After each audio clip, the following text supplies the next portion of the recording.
Well, চলো তাহলে আজকে আমরা শুরু করছি কেমিক্যাল বন্ডিং। কেমিক্যাল বন্ডিং এ আমাদের মেন দেখবো কি পোর্শনটা, কোন পোর্শনটা কিভাবে দেখবো দেখে নাও। কেমিক্যাল বন্ডিং, ঠিক আছে, কেমিক্যাল বন্ডিং রাসায়নিক বন্ধন আমরা পড়েছি। অ্যাটমিক স্ট্রাকচার কেমিক্যাল বন্ডিং পড়তে গেলে আমাদের মেন জানতে লাগবে হচ্ছে একটা অ্যাটমিক স্ট্রাকচার জানতে লাগবে, কনফিগারেশন গুলো, বিশেষ করে হাইড্রোজেন থেকে ক্রিপ্টন কনফিগারেশন টোটাল যেন ক্লিয়ার থাকে প্রত্যেকে, সেটা দেখবে। হাইড্রোজেন থেকে ক্রিপ্টন এটা যেন পুরো ক্লিয়ার থাকে, নাহলে বন্ডিং করতে অনেক অসুবিধা হবে। আর 2 নাম্বার তোমাকে যেটা জানতে হবে সেটা হচ্ছে পুরো periodic table, complete periodic table তোমাকে একদম যেন গ্রিপে থাকে, কারণ কেমিক্যাল বন্ডিং করতে গেলে প্রত্যেক 2 মিনিটে এই দুটো জিনিস লাগবে, পুরো পিরিয়ডিক টেবিল লাগবে এবং সঙ্গে তোমার কনফিগারেশন লাগবেই লাগবে, ঠিক আছে। এই দুটোকে গ্রিপে রাখতে হবে। তো আমরা শুরু করছি কেমিক্যাল বন্ডিং। ক্লাস 9 এ কিছুটা পড়ে 9 10 এ কিছুটা পড়েছিল যে কেমিক্যাল বন্ডিং 2 রকমের হতে পারে। একটাকে বলে তড়িৎযোজী বন্ডিং বা আয়নীয় বন্ধন, মানে তড়িৎযোজী বন্ধন বা আয়নিক বন্ডিং, আর একটাকে বলে সমযোজী বন্ধন বা কোভালেন্ট বন্ডিং, ঠিক আছে। তো এই দুটো বন্ডিং 2 রকমের হতে পারে, তড়িৎযোজী আর সমযোজী বা আয়নিক এবং কোভালেন্ট। এছাড়াও আরো এক রকমের বন্ডিং হয়, সেটাকে বলে কোঅর্ডিনেট বন্ডিং। সেই বন্ডিংটা আমরা আজকে দেখবো। একদম প্রথম থেকে যদি শুরু করা যায়, প্রথমে জানতে হবে যে অ্যাটম গুলোর মধ্যে কি এমন দায় পড়লো যে অ্যাটম গুলো বন্ডিং করতে গেল, কেন অ্যাটম বন্ডিং করতে গেল। একদম প্রথম পয়েন্ট হচ্ছে লেখো নিড ফর কেমিক্যাল বন্ডিং বা রাসায়নিক বন্ধনের প্রয়োজনীয়তা। নিড ফর কেমিক্যাল বন্ডিং বা রাসায়নিক বন্ধনের প্রয়োজনীয়তা। কি এমন হলো যে অ্যাটমরা বন্ডিং বানাতে গেল, এবং তার জন্য আমাদের যে সূত্রটা জানতে হবে তাকে বলো অষ্টক সূত্র বা অক্টেট। তো কৌস্তব তুমি বলো, তোমার কি অষ্টক সূত্র বা অক্টেট জানা আছে? কৌস্তবকে জিজ্ঞেস করছি, তোমাদের জানা আছে অষ্টক সূত্র বা অক্টেট? বলো কৌস্তব, বলো লটা কি তাহলে, অষ্টক সূত্র বা অক্টেট ল কি বলছে মোটামুটি বুঝিয়ে বলো। এক্স্যাক্টলি ল স্টেটমেন্ট বলতে হবে না, মোটামুটি বুঝিয়ে বলো কি বলছে লটা। যে সমস্ত মৌলগুলির শেষের পক্ষে 8টি ইলেকট্রন থাকে এবং সেগুলি নিকটবর্তী নিষ্ক্রিয় গ্যাসের মতো আচরণ করার চেষ্টা করে তাকে অষ্টক সূত্র বলে। একদম ঠিক। তাহলে ও যেটা সামারি বলেছে, কি বলেছে যে কোন একটা মৌল তার ভ্যালেন্স শেল, যেটা লাস্টের শেল, ওই ভ্যালেন্স শেলে 8টা ইলেকট্রন থাকবেই তার কোনো গ্যারান্টি নেই, 8 এর কম বেশি হতে পারে। তো প্রত্যেকটা মৌল কি করার চেষ্টা করবে, ভ্যালেন্স শেলে 8টা ইলেকট্রন নেওয়ার চেষ্টা করবে, বানানোর চেষ্টা করবে। ভ্যালেন্স শেলে 8টা ইলেকট্রন করতে পারলে কি হবে, ওরা স্টেবিলিটি হবে, সুস্থিতি পাবে। আর এইটা করতে পারলে ওদের কনফিগারেশনটা কি হয়ে যাবে, নিষ্ক্রিয় গ্যাস বা নোবেল গ্যাসগুলোর মতন হয়ে যাবে, কারণ নিষ্ক্রিয় গ্যাস বা নোবেল গ্যাসগুলোর ভ্যালেন্স শেলে 8টা করে ইলেকট্রন থাকে। তাহলে আমরা প্রথমে একটা কাজ করব, প্রথমে আমরা নোবেল গ্যাসের কনফিগারেশনটা আছে প্রথমে দেখে নিই। দুটো প্রয়োজনীয়তা আছে। নাম্বার 1 প্রয়োজনীয়তা হচ্ছে স্থায়িত্ব অর্জন, স্টেবিলিটি অ্যাচিভমেন্ট। স্থায়িত্ব অর্জন কি করে স্থায়িত্ব অর্জন করবে, ধরলাম কোনো একটা মৌল আছে। স্থায়িত্ব অর্জনের 3টি উপায়। একটা উপায় কি, কোনো একটা মৌল আছে, ভালো করে দেখবে, মৌলটা হতে পারে ইলেকট্রন লস করছে দিয়ে স্থায়িত্ব অর্জনের চেষ্টা করছে, মৌলটা হতে পারে ইলেকট্রন গেইন করছে দিয়ে স্থায়িত্ব অর্জনের চেষ্টা করছে, মৌলটা হতে পারে ইলেকট্রন শেয়ার করছে, শেয়ার মানে সমভাবে ব্যবহার, এলিমেন্ট, যৌগ মানে কম্পাউন্ড। কোন একটা মৌল আছে, সে ইলেকট্রন বর্জন, গ্রহণ বা অন্য কারোর সাথে ইকুয়ালি শেয়ার করে নিচ্ছে। এই 3টে মাধ্যমে সে কি করতে পারে, এই 3টে মাধ্যমে সে স্থায়িত্ব অর্জন করতে পারে। এখন কথা হচ্ছে স্থায়িত্ব অর্জনের জন্য কি প্রয়োজন, স্থায়িত্ব অর্জনের জন্য ভ্যালেন্স শেলে 8টা ইলেকট্রনের প্রয়োজন। তাহলে অষ্টক সূত্র কি বলছে, অষ্টক সূত্র বলছে 8 electrons in valence shell. Valence শেলে যদি 8টা ইলেকট্রন চলে আসে তাহলে স্থায়িত্ব পাওয়া যাবে। ভ্যালেন্স শেলে কোনোভাবে 8টা ইলেকট্রন চলে আসতে হবে। এবারে ভ্যালেন্স শেলে 8টা ইলেকট্রন তো সকলের নেই, তাহলে কি করে আসতে পারে, ভ্যালেন্স শেলে 8টা ইলেকট্রন আসার একটা উপায় হচ্ছে ইলেকট্রন লস করা। যার বেশি আছে সে লস করবে, যার কম আছে সে গ্রহণ করবে, অ্যাকসেপ্ট করবে। আর অনেকেই আছে যারা লসটা অ্যাকসেপ্ট করতে পারছে না, তারা অন্যজনের সঙ্গে কি করবে, শেয়ার করে নেবে, অন্যজনের সঙ্গে তারা শেয়ার করে নেবে। তাহলে এদের লস করছে, গেইন করছে বা শেয়ার করছে, এগুলোর মাধ্যমে কি পাওয়ার চেষ্টা করছে, কিভাবে, ইয়েস, এগুলোর মাধ্যমে তারা অষ্টক পূর্তি বা অক্টেট ফুলফিল করার চেষ্টা করছে। অষ্টক পূর্তি, এই 3টে করে তারা অষ্টক পূর্তি বা অষ্টক ফুলফিল করার চেষ্টা করছে। এবার এইটা যখন করছে, অষ্টকটা পূর্তি হয়ে গেল, তখনই রাসায়নিক বন্ধন তৈরি হচ্ছে ওদের মধ্যে। তাহলে রাসায়নিক বন্ধনের মেন জিনিসটা কি দাঁড়ালো? অষ্টক পূর্তি করতে গিয়ে তাহলে পরমাণুগুলো কি চলো আজকে রাসায়নিক বন্ধন বানাই বলে কি মাঠে নেমেছিল? না, পরমাণুগুলো আজকে রাসায়নিক বন্ধন বানাই এই বলে কিন্তু আসেনি। পরমাণুগুলো কি বলে এসেছিল মাঠে? অষ্টক পূর্তি করে স্টেবল হল। অষ্টক পূর্তি করে স্টেবল হতে গিয়ে দেখা যাচ্ছে ওদের মধ্যে রাসায়নিক বন্ধন তৈরি হয়ে গেছে, কিন্তু পারপাস ছিল কি? অষ্টক পূর্তি করে স্টেবল হওয়া। অষ্টক পূর্তি করে স্টেবল হওয়ার জন্যই ওরা ইলেকট্রন লস করেছিল, অ্যাকসেপ্ট করেছিল বা শেয়ার করেছিল, এবং তার ফলে রাসায়নিক বন্ধন হয়ে গেছিল। এবার কথা হচ্ছে, সেকেন্ড কোশ্চেন আসে যে অষ্টক মানেই কেন স্টেবল? কোশ্চেন আসে কিনা? অষ্টক পূর্তি হলেই স্টেবল হচ্ছে বলছি, আচ্ছা অষ্টক মানেই কেন স্টেবল? তার জন্য দ্বিতীয় একটা পয়েন্ট লিখবো, সেটা হচ্ছে নিষ্ক্রিয় মৌলে বা নোবেল গ্যাস বা নিষ্ক্রিয় গ্যাসের ইলেকট্রনিক কনফিগারেশন। নিষ্ক্রিয় গ্যাসের ইলেকট্রন বিন্যাস, এইটাতে আছে অষ্টক এবং এরা দেখতে পাওয়া যাচ্ছে স্টেবল। তাহলে নিষ্ক্রিয় গ্যাসের ইলেকট্রন বিন্যাস কেমন? NH2NP6। কতগুলো আছে ইলেকট্রন? 8 ইলেকট্রন। এদের কাছে কি অষ্টক আছে? এদের কাছে অষ্টক বা অক্টেট আছে। তাহলে এক মিনিট, তাহলে এরা কি স্টেবল? দেখা যাচ্ছে এরা স্টেবল। তাহলে অষ্টক পেলে স্টেবল হওয়া যায়, অষ্টক পেলে স্টেবল হওয়া যায়। তাহলে বাকি পরমাণুগুলো কি চেষ্টা করবে? বাকি পরমাণুগুলো চেষ্টা করবে নিষ্ক্রিয় গ্যাসের মতন বিন্যাস নিতে। এবারে অনেক সময় আছে, যেরকম একটা নিষ্ক্রিয় গ্যাস আছে হিলিয়াম, হিলিয়ামের হচ্ছে 1s2। তাহলে এই ক্ষেত্রে কি আছে? এক্ষেত্রে ভ্যালেন্সিয়ালে অনলি দুটো ইলেকট্রনই আছে। তাহলে এই ক্ষেত্রে কি চাই? এক্ষেত্রে ডুপ্লেট চাই। ডুপ্লেটের বাংলা আমি জানি না, দোষ্টক যেটা হবে, ঠিক আছে? এটা হলো স্টেবিলিটি পাওয়া যাবে, স্থায়িত্ব পাওয়া যাবে। মানে তাহলে পরমাণুগুলোর কাছে খালি যে অষ্টকের অপশন আছে তা না, পরমাণুগুলো চাইলে লাস্টের শেলে দুটো ইলেকট্রন নিয়ে এসে ডুপ্লেটও করতে পারে। অক্টেট যেরকম করতে পারে লাস্টের শেলে 8টা ইলেকট্রন কোনোভাবে বানিয়ে, এবার কোনোভাবে মানে কি কিভাবে? গ্রহণ, বর্জন বা শেয়ার, অ্যাকসেপ্ট, লস বা শেয়ার। তাহলে অ্যাকসেপ্ট, লস বা শেয়ার করে যেরকম অক্টেট করতে পারে পরমাণুগুলো, NH2NP6 নিষ্ক্রিয় গ্যাসের মতন কনফিগারেশন নিয়ে আসতে পারে, সেরকম ভাবে কিছু কিছু পরমাণু ডুপ্লেটও করতে পারে, মানে ভ্যালেন্সিয়ালে দুটো ইলেকট্রন নিয়ে আসতে পারে। এখন কথা হচ্ছে কোন কোন পরমাণু জন্য ডুপ্লেট কনসেপ্টটা অ্যাপ্লিকেবল? এই ডুপ্লেটের থ্রু দিয়ে স্টেবিলিটি পেতে পারে কারা? Lithium, hydrogen, lithium, beryllium, boron. এই চারটে কম্পাউন্ডের জন্যই ডুপ্লেট কনসেপ্টটা অ্যাপ্লিকেবল, চারটে এলিমেন্টের জন্য। এই চারটে পরমাণুর জন্যই তারা নিজেদের লাস্টের শেলে দুটো ইলেকট্রন নিয়ে এসে যদি 1s2 কনফিগারেশন করে হিলিয়ামের মতন কনফিগারেশন অ্যাচিভ করে, তাহলে তারা স্টেবিলিটি হতে পারবে। বাকিদের জন্য ভ্যালেন্স শেলে NH2NP6 করে 8টা ইলেকট্রনই আনতে হবে, তবেই তারা স্টেবিলিটি পাবে। তাহলে কাদের কাদের জন্য duplet applicable? Hydrogen, lithium, beryllium, boron. এই চারজন ভ্যালেন্স শেলে দুটো ইলেকট্রন নিয়ে এসে ডুপ্লেট করার মাধ্যমেও স্টেবিলিটি পেতে পারে, আর বাকিদের ক্ষেত্রে অষ্টক বা অক্টেট পূরণ করার মাধ্যমেই স্টেবিলিটি পেতে হবে। অষ্টক বা অক্টেট পূরণ করার মাধ্যমেই স্টেবিলাইজেশন পেতে হবে। এবার এইটা পাওয়ার উপায় কি? তিনটি উপায় বলেছি। কি কি? ইলেকট্রন লস করতে হবে, অথবা ইলেকট্রন গেইন করতে পারে, অথবা ইলেকট্রন শেয়ার করতে পারে। এই তিনটের মাধ্যমে হলেই, এইগুলোর মাধ্যমে ওরা স্টেবিলিটি পেয়ে গেল। আর সবাই শুধু স্টেবিলিটি পেয়ে ওদের থেমে গেল না, স্টেবিলিটি পাওয়ার সঙ্গে সঙ্গে ওদের মধ্যে বন্ধন তৈরি হয়ে গেল। যদিও কিন্তু ওরা বন্ধন তৈরি করবে বলে আসেনি, কারোর মানসিকতায় ছিল না যে চলো বন্ধন বানাই। মানসিকতায় ছিল অষ্টক বা ডুপ্লেট, অক্টেট বা ডুপ্লেট, এইটা অ্যাচিভ করি, নোবেল গ্যাসের মতন কনফিগারেশন নিয়ে নি, নোবেল গ্যাসের মতন স্টেবল হয়ে যায়। এটা ছিল পারপাস। সেটা করতে গিয়ে ইলেকট্রন লস করতে হয়েছে, গেইন করতে হয়েছে বা শেয়ার করতে হয়েছে, এবং সেই লস, গেইন বা শেয়ারের চক্করে পড়ে ওদের মধ্যে বন্ড তৈরি হয়ে গেছে। তাই বন্ড তৈরিটা একটা সাইড প্রোডাক্ট, একটা বাই প্রোডাক্ট, ওটা মেন টার্গেট ছিল না। মানে মেন টার্গেট ছিল মেলা দেখা, এখন মেলা দেখতে গিয়ে কিছু ঘুগনি খাওয়া হয়ে গেছে। ঘুগনি খাওয়ার জন্য মেলা দেখতে যাওয়া হয়নি, মেলা দেখতে যাওয়া হয়েছিল মেলার দুটো জিনিস কিনবে বলে, মেলাটা এনজয় করে বলে। এবারে গিয়ে দেখা গেল দুটো বন্ধুর সঙ্গে দেখা হয়ে গেল, একটু ঘুগনি খাওয়া হয়ে গেল, এরকম ব্যাপার। ক্লিয়ার? মাথায় ঢুকেছে? কোনটা বল এবার, তোর ডাউট?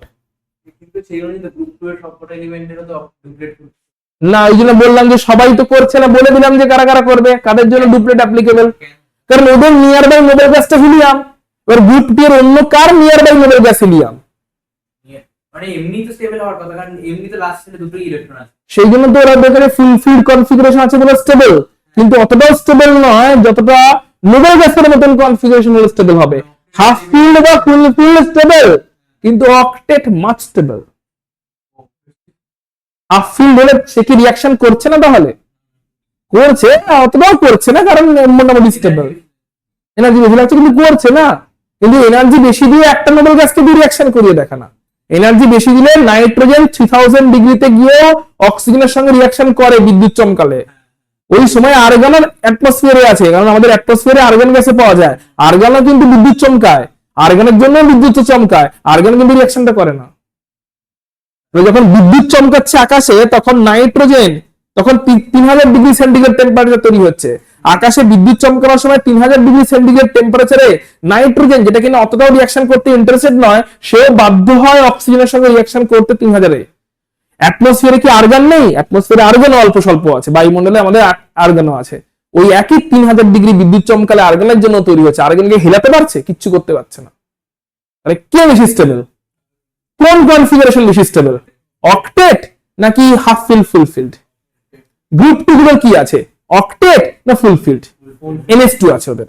বেরিলিয়ামে 2s2, ম্যাগনেসিয়ামে 3s2, ক্যালসিয়ামে 4s2, স্ট্রনশিয়ামে 5s2, NH2 আছে ওদের। অক্টেট তো নেই না। এই অক্টেট বেশি স্টেবল, কারণ ওটা প্র্যাকটিক্যাল ফ্যাক্ট দেখতে পাচ্ছি যে নোবেল গ্যাস করতে পারলে স্টেবিলিটি পাওয়া যাবে। আর নোবেল গ্যাসের কি আছে? অক্টেট নয় হিলিয়ামের জন্য ডুপ্লেট। তাহলে ওটাই হতে হবে, আর কোনো উপায় নেই। এবার ডুপ্লেটটা কাদের জন্য? এদের জন্য। কেন? এদের নিয়ার বাই হচ্ছে হিলিয়াম। হিলিয়াম এদের কাছে থাকে। হাইড্রোজেনের ঠিক পরে হিলিয়াম, লিথিয়ামের ঠিক আগেই হিলিয়াম, বেরিলিয়ামের ঠিক 2 জন আগে হিলিয়াম, বোরনের ঠিক 3 জন আগে হিলিয়াম। বোরনের থেকে এর পরের যে নিয়ন নোবেল গ্যাস ডিস্টেন্স বেশি, আগের নোবেল গ্যাস হিলিয়াম ডিস্টেন্স কম। চেক করে দেখ। এই বোরন নিয়নের মতন হওয়ার থেকে 5টা ইলেকট্রন নিতে হবে নিয়ন হতে গেলে, আর হিলিয়াম হতে গেলে 3টি ইলেকট্রন ছাড়তে হবে। তো নিয়ার বাই হচ্ছে হিলিয়াম। তো যাদের নিয়ার বাই হিলিয়াম তারা হিলিয়ামের মতন হতে চাইছে, বাকিদের অন্য কোনো NH2 NP6 করে অষ্টকের মতন বা অক্টেটের মতনই হতে হবে। কার্বন নাইট্রোজেন অক্সিজেন এরা নিয়নের মতন কার্বন নাইট্রোজেন অক্সিজেন ফ্লুরিন নিয়নের মতন হতে চাইবে। তারপরে গুলো সোডিয়াম ম্যাগনেসিয়াম অ্যালুমিনিয়াম, ওরা ওদের আগের নিয়নের মতন হতে চাইবে। সিলিকন ফসফরাস সালফার ক্লোরিন ওরা পরে আর্গনের মতন হতে চাইবে। তো যে আগেরটা পাচ্ছে আগের মতন হতে চাইছে, যে পরেরটা যার কাছে যেটা কাছে, আছে নাইট্রোজেন জন্য এমনি হয়ে রয়েছে। ঠিক আছে। সো যার কাছে যেটা, নিয়নের কাছে কারা? কার্বন নাইট্রোজেন অক্সিজেন ফ্লুরিন নিয়নের কাছে, ওরা নিয়নের মতন হতে চায়। আবার পরে দেখো সোডিয়াম ম্যাগনেসিয়াম অ্যালুমিনিয়াম, এরাও নিয়নের কাছে, তাই সোডিয়াম ম্যাগনেসিয়াম অ্যালুমিনিয়াম নিয়নের মতনই হতে চায়। আবার পরের গুলো সিলিকন ফসফরাস সালফার ক্লোরিন, এরা পরের জন আর্গনের মতন হতে চাইবে। তাহলে পটাশিয়াম ক্যালসিয়াম কার মতন হতে যাবে? পটাশিয়াম ক্যালসিয়াম তার আগের জন আর্গনের মতন হতে চাইবে। তাহলে যার কাছে যেটা কাছে, ঠিক আছে, কেউ আর মানে কেউ পরের জনের কাছে, কেউ আগের জনের কাছে। যে আগের জনের কাছে সে আগের জনের মতো হতে চাইবে, যে পরের জনের কাছে সে পরের জনের মতো হতে চাইবে। বলো। বলছি এখানে যে সিলিকন আছে, সিলিকন আর্গনের মতন হতে চাইবে। কেন স্যার? ওর কাছে তো মানে আর্গন যতটা দূরত্বে আছে, নিয়ন তো ততটাই দূরত্বে আছে। সেই কারণে সিলিকন এই পলিসি নেবে, আচ্ছা, গ্রহণ বা বর্জনের রাস্তায় যাবে না। যাবে না। এটা শুধু সিলিকন কেন, কার্বনেরও একই সিচুয়েশন। হ্যাঁ, কার্বনের কাছ থেকে হিলিয়াম যত দূরে, কার্বনের থেকে নিয়ন অতই দূরে। তো যারা একই দূরত্বে আছে তারা গ্রহণ বর্জনের রাস্তায় হাঁটবে না, ওই জন্য তারা ইলেকট্রন শেয়ারিং এর রাস্তায় হাঁটবে। শেয়ারিং এর রাস্তায় যারা হাঁটে তারা কোন বন্ধন তৈরি করে? সমযোজী বন্ধন বা কোভ্যালেন্ট বন্ড তৈরি করে। আর লস বা গেনের রাস্তায় যারা হাঁটে তারা তড়িৎযোজী বন্ধন বা আয়নীয় বন্ধন তৈরি করে। ওইগুলো বিভিন্ন রকমের বন্ধন হয়। বল, ক্লিয়ার তো? দেখা যাবে তো? Very good. আচ্ছা, ডুপ্লেটের বাংলাদেশের দ্বৈত সূত্র, তাহলে অষ্টক সূত্রটা কি বলো? অষ্টক সূত্র বলো। কোন মৌল তার ভ্যালেন্সিয়ালে 8 ইলেকট্রন যদি চলে আসে, দিয়ে যদি নিকটবর্তী নিষ্ক্রিয় গ্যাসের মতন কনফিগারেশন পেয়ে যায়,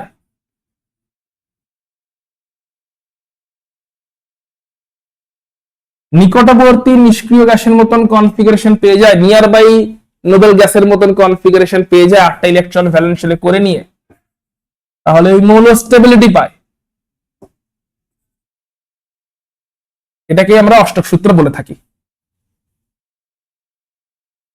এটাকেই বলি ভ্যালেন্সিয়ালে অক্টেট ফুলফিল হয়ে গেছে বা অষ্টক সূত্র পেয়ে গেছে।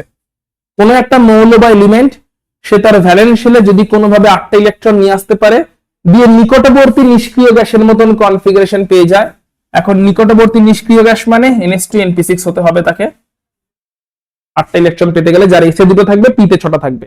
NH2NP6 কনফিগারেশন যদি পেয়ে গিয়ে নিকটবর্তী নিষ্ক্রিয় গ্যাসের মতন ইলেকট্রন পেয়ে যায়, স্টেবল হয়। এই স্টেবিলিটি পাওয়ার জন্য সবাই অক্টেট ফুলফিল করার চেষ্টা করে, এটাকে আমরা অষ্টক সূত্র বলে থাকি।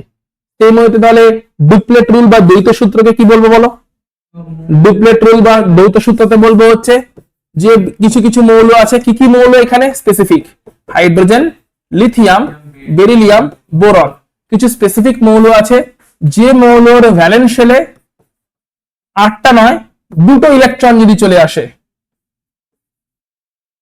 দিয়ে 2টো ইলেকট্রন এসে কার মতন, যে কোনো নোবেল গ্যাস নয়, স্পেসিফিক্যালি হিলিয়ামের মতন, হিলিয়ামের মতন কনফিগারেশন অ্যাচিভ করার চেষ্টা করে, যেটা কিনা 1s2, তাহলেও স্টেবিলিটি পায়। এটাকে আমরা ডুপ্লেট রুল বলে থাকি। কারা করে থাকে এটা? Hydrogen, lithium, beryllium, boron. এরা electron, hydrogen, lithium, beryllium, boron, এরা তোমার ভ্যালেন্স শেলের ডুপ্লেট নিয়ে আসার চেষ্টা করে 1s2 কনফিগারেশন করার জন্য, হিলিয়ামের কনফিগারেশন পাওয়ার জন্য, দিয়ে স্টেবিলিটি পাওয়ার চেষ্টা করে। বাকিরা NH2NP6 করে অষ্টক বা অক্টেট পাওয়ার চেষ্টা করে। এই দুটো সূত্র ফলো করে স্টেবিলিটি পাওয়ার চেষ্টা করা হয় এবং তার জন্যই রাসায়নিক বন্ধন তৈরি হয়ে যায়। যদিও বা রাসায়নিক বন্ধন তৈরি করতে কেউ আসেনি, ওটা অটোমেটিক্যালি তৈরি হয়ে যাচ্ছে এই সমস্ত সূত্রের মাধ্যমে স্টেবিলিটি পেতে গিয়ে। এখানে তোমাদের একটা জিনিস এখানেই বলে রাখি, আপাতত আমরা কি বলছি, তাহলে অষ্টক মানে অক্টেট আর ডুপ্লেট, এটাই ফোর অ্যান্ড ফাইনাল, এটাই বুঝছি হ্যাঁ কিনা? যত এগোবো চ্যাপ্টারে দেখবো অক্টেট ডুপ্লেটের থেকেও অন্য অনেক প্যারামিটার আছে যেগুলো ফুলফিল হলে অ্যাটম স্টেবিলিটি পায়।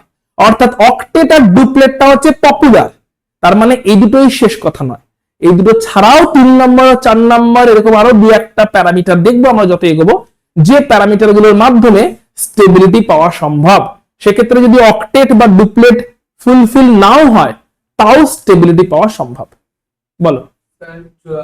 মানে আপনি যাদের কথা বলছেন তাদের কি মানে যে স্থায়িত্ব যে পাবে তারা কি অক্টেট বা দ্বৈতর মতনই স্ট্রং হবে? তার থেকেও বেশি হয়, তার থেকেও বেশি strong হবে?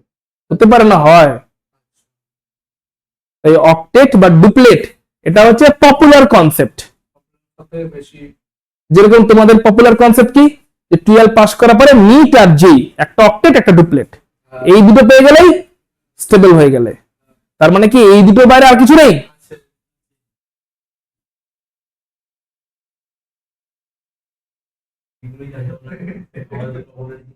বলো বলো এগুলোই জানতাম না। কোনগুলো? এই যে নিট আর জেই এখন জেনে নিয়েছো, 11 উঠে জেনে নিয়েছো, তাহলে তোমরা অক্টেট জেনে নিয়েছো আর ডুপ্লেট জেনে নিয়েছো, কিন্তু এর বাইরে অনেক কিছু আছে কিনা আছে। আস্তে আস্তে যাচ্ছে, জানছো, কিছু কিছু জানবে হয়তো ক্লাস করতে করতে।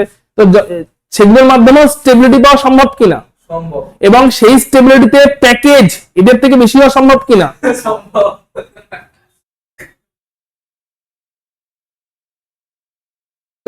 রাসায়নিক বন্ধন আর ভৌত আকর্ষণ বলের মধ্যে কি পার্থক্য? হেডিং দিতে পারো, রাসায়নিক বন্ধন বলি হেডিং দাও, এর ক্লাসিফিকেশনটা দেখবো। শ্রেণী বিভাগ বলছি, ফিজিক্যাল ফোর্স, কেমিক্যাল বন্ড আর ফিজিক্যাল ফোর্স। রাসায়নিক বন্ধন কারা কারা? 3 রকমের রাসায়নিক বন্ধন হয়ে থাকে। একটা হচ্ছে তোমার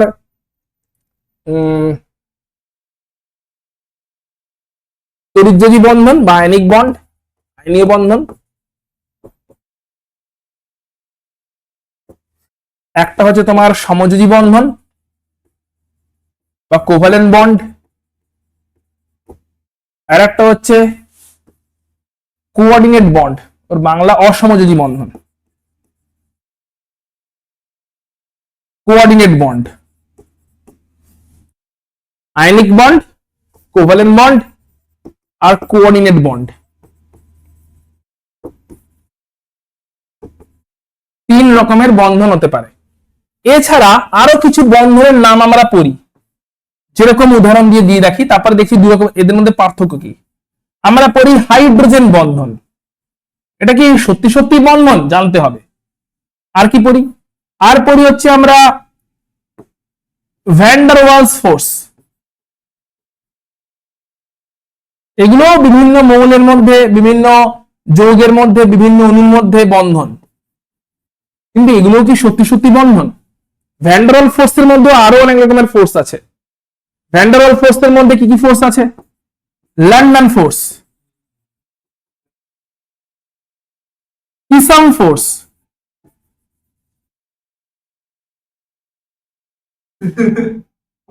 ডিবাই ফোর্স। তো এগুলো সবই একসাথে বলে ভ্যান ডার ওয়াল ফোর্স। এছাড়া আর এক রকমের বন্ধন বলছে হাইড্রোজেন বন্ধন। এগুলো বিভিন্ন রকমের অ্যাট্রাকশন, এগুলো বিভিন্ন রকমের অ্যাট্রাকশন, আবার এগুলো বিভিন্ন রকমের অ্যাট্রাকশন। এই অ্যাট্রাকশন গুলোকে আমরা বন্ড বলছি, ionic bond, covalent bond, coordinate bond. এই অ্যাট্রাকশন গুলোকে আমরা বন্ড বলছি না, ফোর্স বলছি, অ্যাট্রাকশন ফোর্স বলছি। ডিফারেন্সটা কি এদের মধ্যে? ডিফারেন্সটা ভালো করে বুঝে নাও। এইখানে যারা যারা আছে এরা বন্ধন, প্রকৃত বন্ধন, এরা হচ্ছে প্রকৃত বন্ধন, মানে এরা প্রকৃত রাসায়নিক বন্ধন। কেন প্রকৃত আসছি? আর এইখানে যারা যারা আছে এরা প্রকৃত বন্ধন নয়, এরা ভৌত আকর্ষণ বল। মানে এখানে রাসায়নিক ব্যাপার স্যাপার কিছু হয়নি, জাস্ট আকর্ষণ বল। এই বন্ধনগুলো, এই আকর্ষণগুলো হচ্ছে জাস্ট আকর্ষণ বল।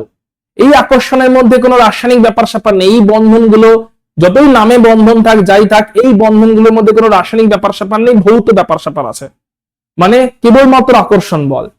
আর এই বন্ধনগুলোর মধ্যে রাসায়নিক ব্যাপার স্যাপার আছে, এরা খালি আকর্ষণ বল নয়, আকর্ষণ বলের পিছনে রাসায়নিক ব্যাপার হয়েছে। তাহলে এখন প্রথম কোশ্চেন আছে রাসায়নিক ব্যাপার, এইটা আবার কি জিনিস? যে রাসায়নিক ব্যাপার মানে কি, যেটা কিনা এখানে হচ্ছে তাই প্রকৃত বন্ধন বলছি, আর রাসায়নিক ব্যাপার এখানে হচ্ছে না তাই সিম্পল আকর্ষণ বল বলছি বা ভৌত আকর্ষণ বল বলছি। রাসায়নিক ব্যাপার বলতে কি বোঝায়? রাসায়নিক ব্যাপার মানে কি? রাসায়নিক ব্যাপার মানে হচ্ছে ইলেকট্রনের আদান প্রদান। রাসায়নিক ব্যাপার মানে কি? ইলেকট্রন আদান প্রদান। তাহলে এই বন্ধনগুলো তৈরি হওয়ার সময় প্রকৃত বন্ধন কেন বলছি? কারণ কি হয়েছে? ইলেকট্রনের আদান প্রদান হয়ে এই বন্ধনগুলো তৈরি হয়েছে, যেটাকে আমরা বলছি রাসায়নিক ব্যাপার। ইলেকট্রনের আদান প্রদান হয়েছে এখানে এই বন্ধন তৈরি হওয়ার সময়, ইলেকট্রনের এক্সচেঞ্জ হয়েছে, ইলেকট্রনের এক্সচেঞ্জ হয়ে তবেই এই বন্ডগুলো তৈরি হয়েছে, এদেরকে আমরা বলছি। তাই ইলেকট্রনের এক্সচেঞ্জ হওয়া, এটাকে কি বলে? এটা কি বলে? রাসায়নিক ব্যাপার স্যাপার, কেমিক্যাল ব্যাপার স্যাপার। কেমিক্যাল মানেটা কি? ইলেকট্রনের এক্সচেঞ্জ হচ্ছে। আর এখানে এগুলো হয়নি, তাও অ্যাট্রাকশন তৈরি, তাও আকর্ষণ হয়েছে, তাই এগুলোকে বলছি ফিজিক্যাল অ্যাট্রাকশন বা আমরা বলছি ভৌত আকর্ষণ বল। যেখানে কিনা রাসায়নিক ব্যাপার স্যাপার হয়নি, মানে ইলেকট্রনের কোনো এক্সচেঞ্জ হয়নি। এবারে ভালো করে এখানে বুঝে নাও যে ইলেকট্রনের আদান প্রদান আর ভৌত আকর্ষণ বলের মধ্যে ডিফারেন্সটা কেমন।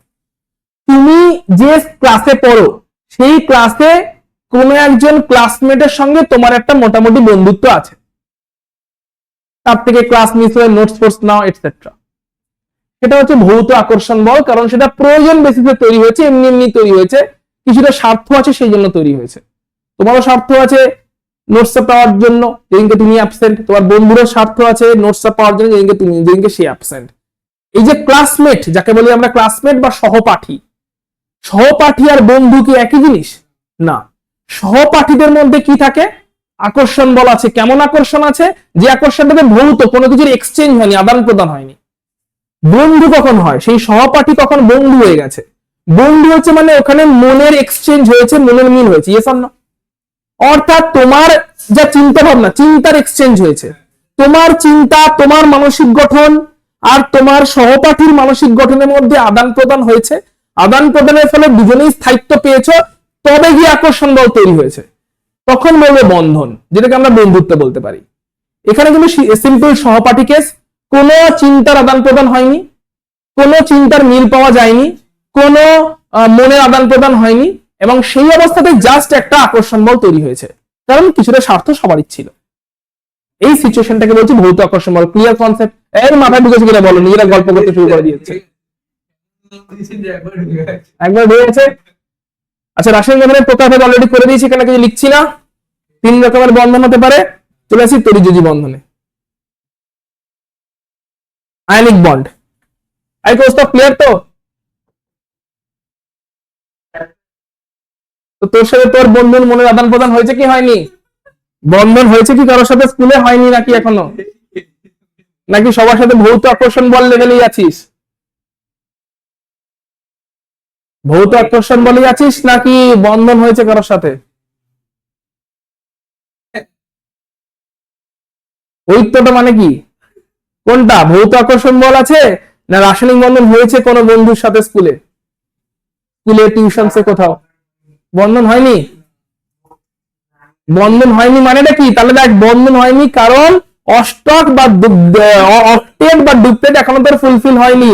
তার মানে অক্টেট বা ডুপ্লেট ফুলফিল করতে গেলে ইলেকট্রনের আদান প্রদান করতে হবে, ইলেকট্রনের আদান প্রদান করার মতন কাউকে খুঁজে পাসনি।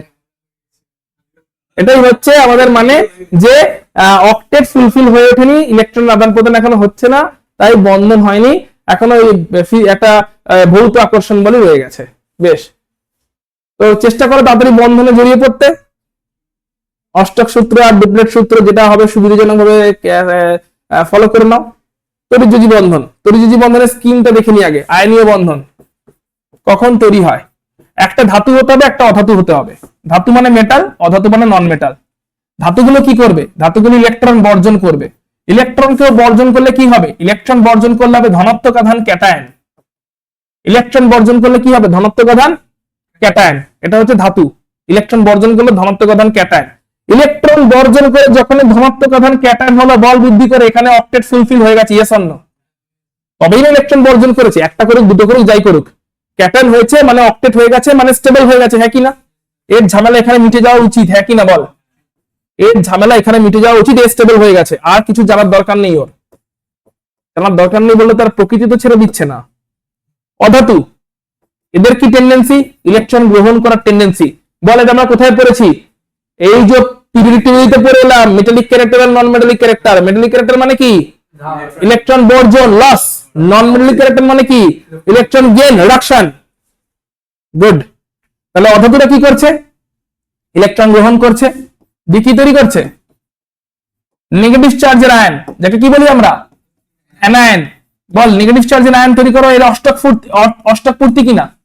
অষ্টক পূর্তিতে ও ফুর্তি করছে, তাহলে অষ্টক পূর্তি সবাই ফুর্তি করছে। তাহলে ধাতু এখানে ঝামেলা মিটে গেছে, ক্যাটায়ন মানে নিচে অষ্টক পূর্তি হয়ে গেছে, ফুর্তি করছে। অধাতুর ঝামেলা মিটে গেছে, ইলেকট্রন গ্রহণ করে নিয়েছে, অ্যানায়ন হয়ে গেছে, অষ্টক পূর্তি হয়ে গেছে, ফুর্তি করছে। দুজনে ফুর্তি করছিল। কিন্তু প্রকৃতি এখন কি বলল? প্রকৃতি বলল, ভাই একজন হয়েছে পজিটিভ চার্জের আয়ন, অন্যজন হচ্ছে নেগেটিভ চার্জের আয়ন। এবারে তোমরা চাইতে পারো নাই চাইতে পারো, কিন্তু তোমাদের মধ্যে একটা অ্যাট্রাকশন ডেভেলপ করতেই হবে। এটা প্রকৃতির নিয়ম, এটা এরা জানতো না আগে থাকতে, এরা এখন জানলো। প্রকৃতির নিয়ম হচ্ছে অপোজিট চার্জ হলে অ্যাট্রাকশন হতেই হবে। এবার এই অপোজিট চার্জের মধ্যে যে অ্যাট্রাকশনটা হলো, এই অ্যাট্রাকশনটার আগে বল ইলেকট্রন আদান প্রদান হয়েছে কি হয়নি? একজন ইলেকট্রন বর্জন করেছে কি করেনি? সেই বর্জিত ইলেকট্রনই অন্যজন গ্রহণ করেছে কি করেনি? তাহলে এদের থেকে এখানে ধাতু থেকে অধাতুতে ইলেকট্রনের আদান প্রদান হয়েছে কি হয়নি? তাহলে ইলেকট্রনের আদান প্রদান হলো, আয়ন তৈরি হলো, এরপরে এদের মধ্যে একটা আকর্ষণ বল তৈরি হলো, যেটাকে আমরা বলি তড়িৎ আকর্ষণ বল বা ইলেকট্রোস্ট্যাটিক ফোর্স। এই আকর্ষণ বলটাকে কেমিস্ট্রির লোকেরা বললো আয়নীয় বন্ধন বা তড়িৎযোজী বন্ধন। ফিজিক্স বলতে এটাকে শুধু electrostatic force between the opposite charge, যেখানে কোন law applicable? Coulomb's law. Opposite চার্জের মধ্যে যে লটা অ্যাপ্লিকেবল তাকে কি বলে? Coulomb law. বিপরীত আধান আকর্ষণ করে, সম আধান বিকর্ষণ করে, কুলম্বের সূত্র Q1 Q2/r²। তো সেই আকর্ষণ বলটাকেই বন্ধন বলছি। কখন? শুধু আকর্ষণ বলছি, বল বলছি না, কারণ এই আকর্ষণ বলটা ডেভেলপ হওয়ার আগে ইলেকট্রনের কি হয়ে গেছে? ইয়েস। এবার ধর কোনো একটা সিচুয়েশনে ইলেকট্রনের আদান প্রদান হয়নি, কিন্তু এই আকর্ষণ বল তৈরি হয়ে গেছে, ভৌত আকর্ষণ বলগুলো। যদিও বা নামে বলেছি হাইড্রোজেন বন্ধন, নামে বন্ধন আছে, এটা হাইড্রোজেন বন্ধন, প্রকৃত বন্ধন নয়, না হয়ে আকর্ষণ বল হয়েছে। তবে আকর্ষণ বলটা কেমন টাইপের আকর্ষণ বল? আকর্ষণ বলটা কেমন টাইপের আকর্ষণ বল? তড়িৎ আকর্ষণ বল বা ইলেকট্রোস্ট্যাটিক ফোর্স। অপোজিট চার্জের মধ্যে যে আকর্ষণ বল হয়, কুলম্বের সূত্র যেখানে অ্যাপ্লিকেবল হয়।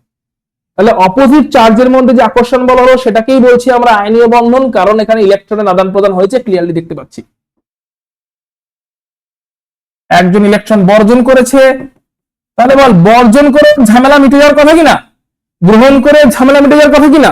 কিন্তু ওই ঝামেলা প্রকৃতি মৃত্যু দিল না, বললো ভাই বর্জন করেছো স্টেবল হয়েছে খুব ভালো কথা, তুমি গ্রহণ করেছো স্টেবল হয়েছে খুব ভালো কথা, এবারে তোমরা বন্ধনে চলে এসো।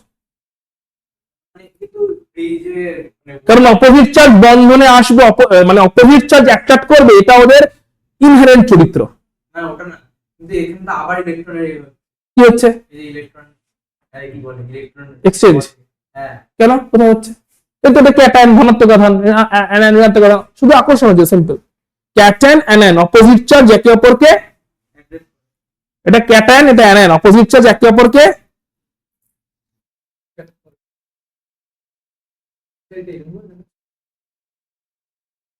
অ্যাট্রাকশন দেখাচ্ছি তোকে। ম্যাগনেট অ্যাট্রাক্ট করে, অপোজিট চার্জ একে অপরকে অ্যাট্রাক্ট করে, এটা তো ইনহেরেন্ট প্রপার্টি, কিছু করার নেই।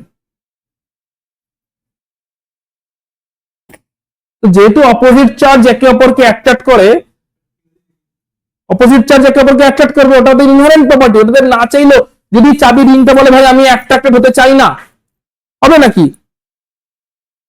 হবেই, হতেই হবে, কাছে এলেই অ্যাট্রাকশন আসবে।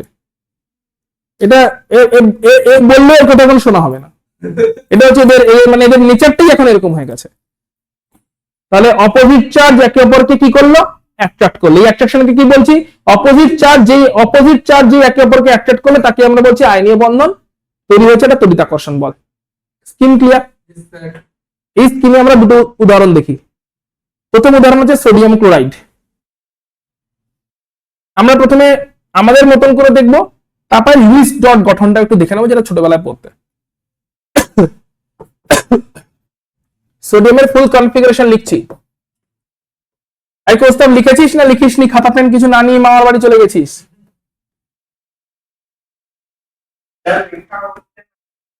কেন লেখা হচ্ছে না? খাতা পেন কি করে পাবে? ঠিক মামার বাড়ির কাছে কোনো দোকান টোকান তো নেই যারা খাতা নিয়ে আসা যায় কিনে। মামার বাড়িতে মনে হয় কোনো পাতা ফাতা কিছুই নেই, যারা খাতা একটা পাতাও যদি নিয়ে লিখে রাখি, পরবর্তীকালে না হয় নিজের খাতায় কপি করে নেব।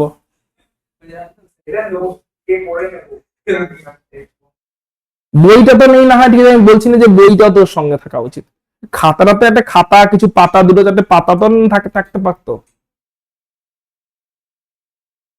সোডিয়ামের ফুল কনফিগারেশন কি? 1s2 2s2 2p6 3s1। Valence শেলে কটা ইলেকট্রন আছে? ওই একটা বর্জন করে দিল, ঠিক আছে। তাহলে ভ্যালেন্স শেলের ঠিক আগেরটাতে কটাগুলো আছে? তাহলে এখানে অষ্টক বসে আছে, হ্যাঁ কি না? তাহলে এটাকেই যদি ভ্যালেন্স শেল বানাতে হয়, তাহলে এই একটাকে ছাড়তে হবে, ইয়েস অর নো? এটা ছাড়বে, তার আগেরটাই হয়ে যাবে ভ্যালেন্স শেল, সেখানে অষ্টক বসে আছে। একটা মাইনাস চার্জ চলে গেলে একটা প্লাস চার্জ আসে। এখানে কনফিগারেশন কি দাঁড়ালো? 1s2 2s2 2p6, যেখানে অষ্টক চলে এসেছে, ইয়েস অর নো? এটাই ভ্যালেন্স শেল, এখানে অক্টেট চলে এসেছে। এটা কার মতন কনফিগারেশন হয়েছে? এটা নিয়নের মতন কনফিগারেশন। নিয়ার বাই নিষ্ক্রিয় গ্যাস, নিকটতম নিকটবর্তী নিষ্ক্রিয় গ্যাস নিয়ন, তার মতন কনফিগারেশন পেয়ে গেছে সোডিয়াম, দিয়ে হয়ে গেছে Na+, হয়ে গেছে অষ্টক। বলো অষ্টক পেয়ে ফুর্তি করবে কি করবে না? তাহলে অষ্টক পেয়ে এখন ফুর্তি করছে। Na+ এর কিন্তু ঝামেলা এখানে মিটে গেছিল। ওর কিন্তু আর কোনো প্ল্যান নেই, ও জানে না প্রকৃতি ওর জন্য কি করে রেখেছে, কি সাজিয়ে রেখেছে। Chlorine 1s2 2s2 2p6 3s2 3p5। তাহলে ভ্যালেন্স শেলে কতগুলো আছে? 7টা। লাগবে কটা? একটা। কোত্থেকে পাবে? খুঁজবে। কেউ কি ছেড়েছে?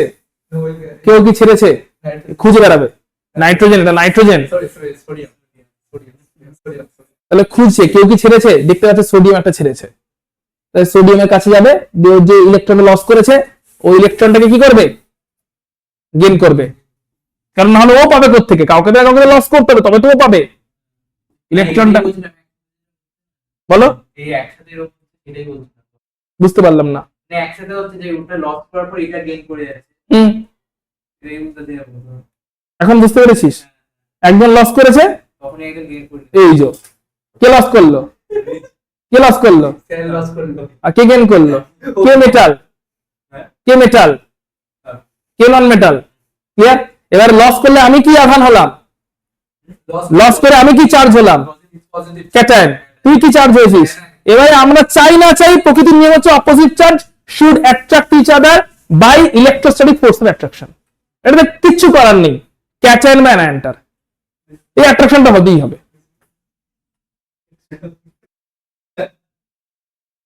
তাহলে chlorine 1s2 2p6 3s2 3p5 একটা ইলেকট্রন নিয়ে হয়ে গেল Cl মাইনাস, ইলেকট্রন এক্সট্রা এসছে তাই মাইনাস চার্জ, ইলেকট্রন এক্সট্রা এসছে মাইনাস চার্জ, কনফিগারেশন হয়ে গেল 1s2 2s2 2p6 3s2 3p6। Top থেকে বাইরের শেলে অষ্টক চলে এসেছে।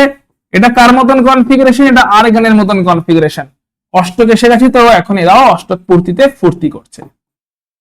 তো এখন Na প্লাস ও ফুর্তি করছে, Cl মাইনাস ও ফুর্তি করছে, কিন্তু প্রকৃতি বলছে ভাই তোমরা ফুর্তি করছো, করো একসাথে করো, কারণ তোমাদের অপোজিট চার্জ আছে। একসাথে করো।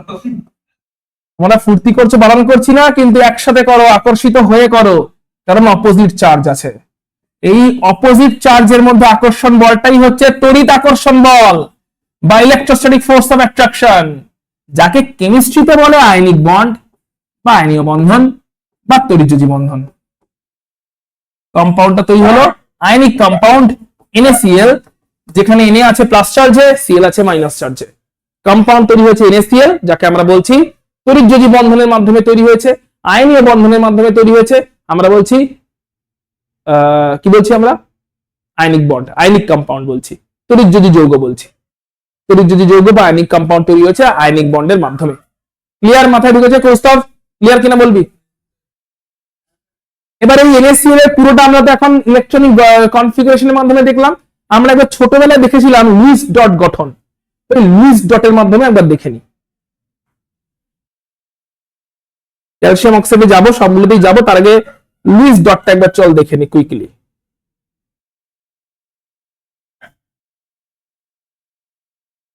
জিজ্ঞেস কর যে স্যার কেমিক্যাল বন্ডিং চ্যাপ্টার কেমন, খুব মুখস্থ করা চ্যাপ্টার না কনসেপচুয়াল চ্যাপ্টার? পুরোই কনসেপচুয়াল, পুরো। যে বুঝবে পারবে, যে বুঝবে না পারবে না, একদম পুরো পিরিয়ড টেবিলের মতো। তাও তো টেবিলে এলিমেন্ট গুলোর নাম মুখস্থ করতে হয়েছে, কনফিগারেশনটা একটু হলে মেমোরাইজ করতে হয়। তোমার অ্যাটমিক স্ট্রাকচারে তো আউটবাউ প্রিন্সিপাল, হোনস, পাউলি এগুলো মনে রাখতে হয়। কেমিক্যাল বন্ডিং এ মনে রাখার কিচ্ছু নেই, পুরোটা কনসেপচুয়াল, পুরোটাই। Luis dot structure, Luis dot structure মানেটা কি? লুইস ডট স্ট্রাকচার মানেটা কি? মানেটা দেখ, এই হচ্ছে সোডিয়াম আছে, ঠিক আছে? সোডিয়ামের এবার বলে ভ্যালেন্স শেলে কতগুলো ইলেকট্রন ছিল? 3s1। ওই ভ্যালেন্স শেলে ইলেকট্রনটাকে খালি ডট দিয়ে রিপ্রেজেন্ট করছি, বাকি ভেতরের ইলেকট্রন গুলো দেখাবো না। এটাই হচ্ছে লুইস ডট রিপ্রেজেন্টেশন। তাহলে লুইস ডট রিপ্রেজেন্টেশনটাকে কোন ইলেকট্রন দিয়ে দেখানো হয়? খালি ভ্যালেন্স শেলের ইলেকট্রনটাকে ডট বা ক্রস দিয়ে দেখানো হয়। ভ্যালেন্স শেলের ইলেকট্রনকে ডট বা ক্রস দিয়ে যদি রিপ্রেজেন্ট করা হয়, সিম্বলটাকে লিখে, চিহ্নটাকে লিখে, তাকে বলা হয় লুইস ডট রিপ্রেজেন্টেশন। যেখানে সিম্বলটা লেখা হয়, চিহ্নটা লেখা হয় কোন একটা পার্টিকুলার মৌলের পরমাণুর, এবং তার ভ্যালেন্স শেলে, লাস্টের শেলে কতগুলো ইলেকট্রন আছে সেটাকেই খালি ডট বা ক্রস দিয়ে দেখানো হয়। একটা দেখানো হয়েছে। ক্লোরিনের ভ্যালেন্স শেলে কতগুলো আছে? এটা হচ্ছে ভ্যালেন্স শেল 3s1, তাই তো?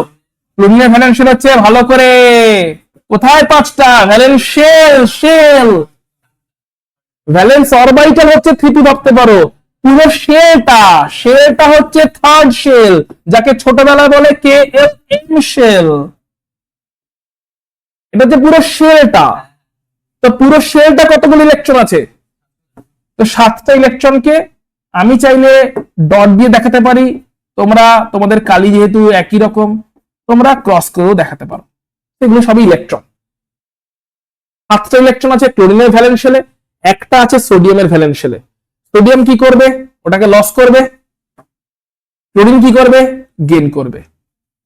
সোডিয়াম লস করে হলো Na+, ওর ভ্যালেন্স শেলে 3s1 এখন আর নেই। ক্লোরিনের ভ্যালেন্স শেলে এখন 3s2 3p6 পুরোটা চলে এসেছে। তাহলে ক্লোরিনের ভ্যালেন্স শেলে চলে এসেছে হচ্ছে তোমার কোথায় গেল? 1টা 2টো 3টে 4টে 5টা 6টা, একটা সোডিয়াম থেকে 7টা 8টা। এখন কথা হচ্ছে ইলেকট্রন গুলোকে আমি আলাদা আলাদা করে দেখিয়েছি, মানে কি ইলেকট্রন গুলো আলাদা আলাদা? না, ইলেকট্রন সবাই এক। আমি শুধু এইটা ক্লোরিনের ইলেকট্রন, ওটা সোডিয়ামের ইলেকট্রন বোঝার জন্য আলাদা আলাদা করেছি। এর মানে এটা নয় যে সোডিয়ামের ইলেকট্রনের ধর্ম আর ক্লোরিনের ইলেকট্রনের ধর্ম আলাদা। সকল ইলেকট্রনের ধর্ম এক। তাহলে সকল ইলেকট্রনের ধর্ম এক। এই অবস্থাতে সোডিয়াম প্লাস আর Cl মাইনাস তৈরি হয়ে গেছে। এখানে একটা ইলেকট্রন এক্সট্রা এসে গেছে, মাইনাস হয়ে গেছে। এবারে এরা চাক বা না চাক, কি হবে এদের মধ্যে? তড়িৎ আকর্ষণ বল বা ইলেকট্রোস্ট্যাটিক ফোর্স অফ অ্যাট্রাকশন, যেটাকে আমরা বলে থাকি আয়নীয় বন্ধন বা আয়নিক বন্ড।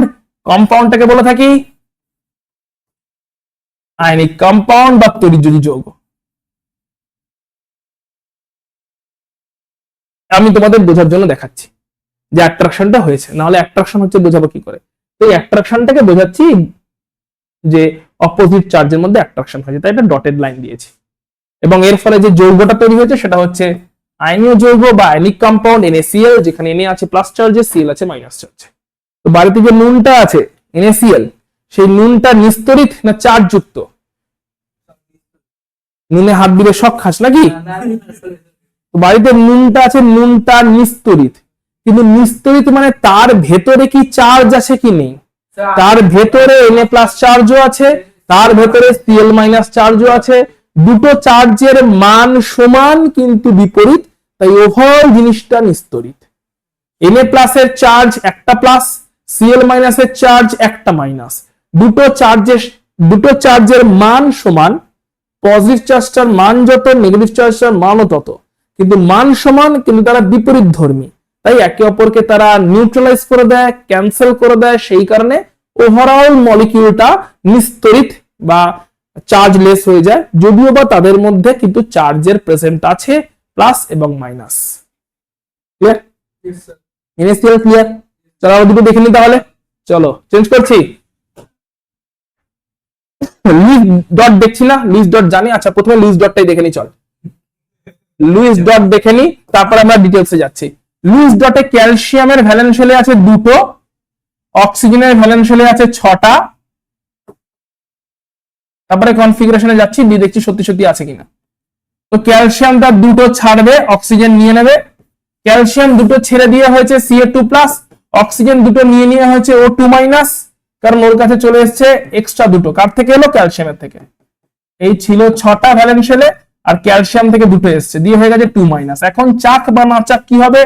আকর্ষণ। এই আকর্ষণকে কি বলে? Ionic bond. ক্যালসিয়াম আছে +2, অক্সিজেন আছে -2, হয়ে গেছে আকর্ষণ বল। এই আকর্ষণকে আমরা বলছি আয়নিক বন্ড, যৌগটাকে বলছি আয়নিক কম্পাউন্ড। এবার আমরা দেখবো হচ্ছে অ্যাকচুয়াল কনফিগারেশনের মাধ্যমে। লুইস ডট দেখলাম, এবার আমরা ডিটেইল কনফিগারেশনের মাধ্যমে দেখব যে কি কে কাকে কি লস করলো। ক্যালসিয়াম এর কনফিগারেশন, ফুল কনফিগারেশন লেখার চেষ্টা করছি। Atomic number 20, 1s2, 2s2, 2p6, এই অবধি 10 হয়ে গেছে। 3s2, 3p6, এই অবধি 18 হয়ে গেছে। তারপরে 4s2। সো এই অবধি পুরোটা হচ্ছে আর্গানের মতন, এই অবধি পুরোটা হচ্ছে আর্গানের মতন 18, তারপরে 4s2 আছে। তাহলে ভ্যালেন্স শেলটা কোনটা? ভ্যালেন্স শেল এইটা। এখান থেকে কটা ইলেকট্রন আছে? দুটো। দুটো বেরিয়ে যাবে, দুটো বেরিয়ে গেলে এইটা হয়ে যাবে ভ্যালেন্স শেল। দুটো বেরিয়ে গেলে এইটা হয়ে যাবে ভ্যালেন্স শেল, যেখানে কিনা অক্টেট বসে আছে, দেখতেই পাচ্ছি। তো দুটোকে লস করবে, দুটো ইলেকট্রন লস করলো। লস করে হয়ে গেল ক্যালসিয়াম 2+, যেখানে 4s2 দুটো নেই। 1s2 আছে, 2s2 আছে, 2p6 আছে, 3s2 আছে, 3p6 আছে, কিন্তু 4s2 দুটো বেরিয়ে চলে গেছে। এবং এখন এটাই হয়ে গেছে ভ্যালেন্স শেল, যে ভ্যালেন্স শেলে আমরা দেখতে পাচ্ছি অক্টেট বা অষ্টক পুরোপুরি পূর্তি হয়ে গেছে, আর্গনের মতন কনফিগারেশন পেয়ে গেছে এবং পূর্তিতে ফুর্তি করছে, স্টেবল হয়ে গেছে, ফুর্তি করছে। চলে আসছে এবার অক্সিজেনের কাছে। অক্সিজেনের কনফিগারেশন কি?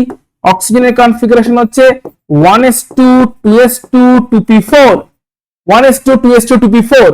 তাহলে ভ্যালেন্স শেলে দুটো লাগবে, দুটো পেলে এইটাই হয়ে যাবে পুরোপুরি অক্টেট। 2s2, 2p4 আছে, 6টা আছে, দুটো লাগবে, তাহলে 2s2, 2p6 হয়ে যাবে। 2s2, 2p6 হলে নিয়নের মতন কনফিগারেশন হয়ে গিয়ে স্টেবল হয়ে যাবে।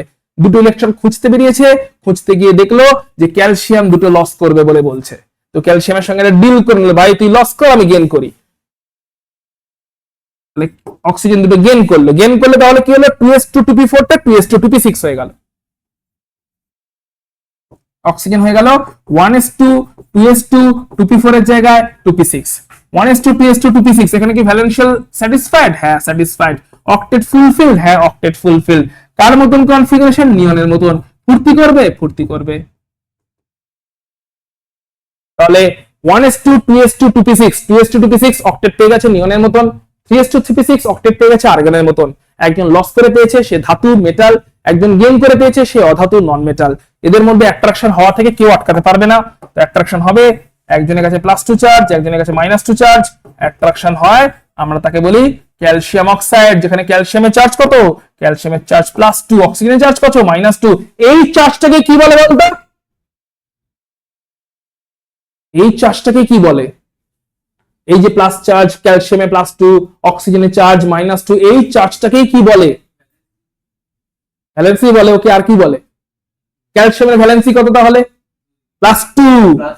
অক্সিজেনের ভ্যালেন্সি কত? ক্যালসিয়ামের ভ্যালেন্সি +2, অক্সিজেন ভ্যালেন্সি -2। আর কি বলে এটাকে? এটাকেই বলে অক্সিডেশন নাম্বার বা জারণ সংখ্যা। পড়ছিলেন না একদিন? অক্সিডেশন নাম্বার বা জারণ সংখ্যা, এই চার্জটাই হচ্ছে ওদের অক্সিডেশন নাম্বার বা জারণ সংখ্যা। ক্যালসিয়াম অক্সাইড ক্লিয়ার কিনা আমাকে একটু জানাস কৌস্তভ।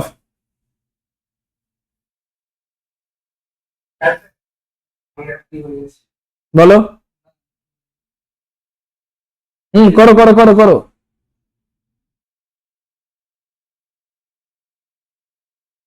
ক্লিয়ার পুরোপুরি কৌস্তবের? ওকে, আচ্ছা বাড়ির জন্য একটা হোমওয়ার্ক নিয়ে রাখো, এটা পরের দিনকে ক্লাসে করে না আমাকে দেখাবে। বাড়ির জন্য হোমওয়ার্কটা দিচ্ছি, বের করার চেষ্টা করবে। সেটা মনে হয় ম্যাগনেসিয়াম নাইট্রাইড আছে।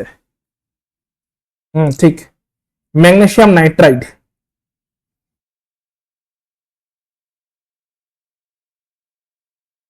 আচ্ছা 10 মিনিট কি দিতে পারবি? তাহলে টেনে দিক একটা ল্যাটিসের আগে অব্দি, ল্যাটিসের আগে পর্যন্ত টেনে দেবো, কারণ মোটামুটি বুঝে গেছি যে এখানে শুধু এক্সাম্পল স্টাডি করা। 10 মিনিট লাগবে। ঠিক আছে,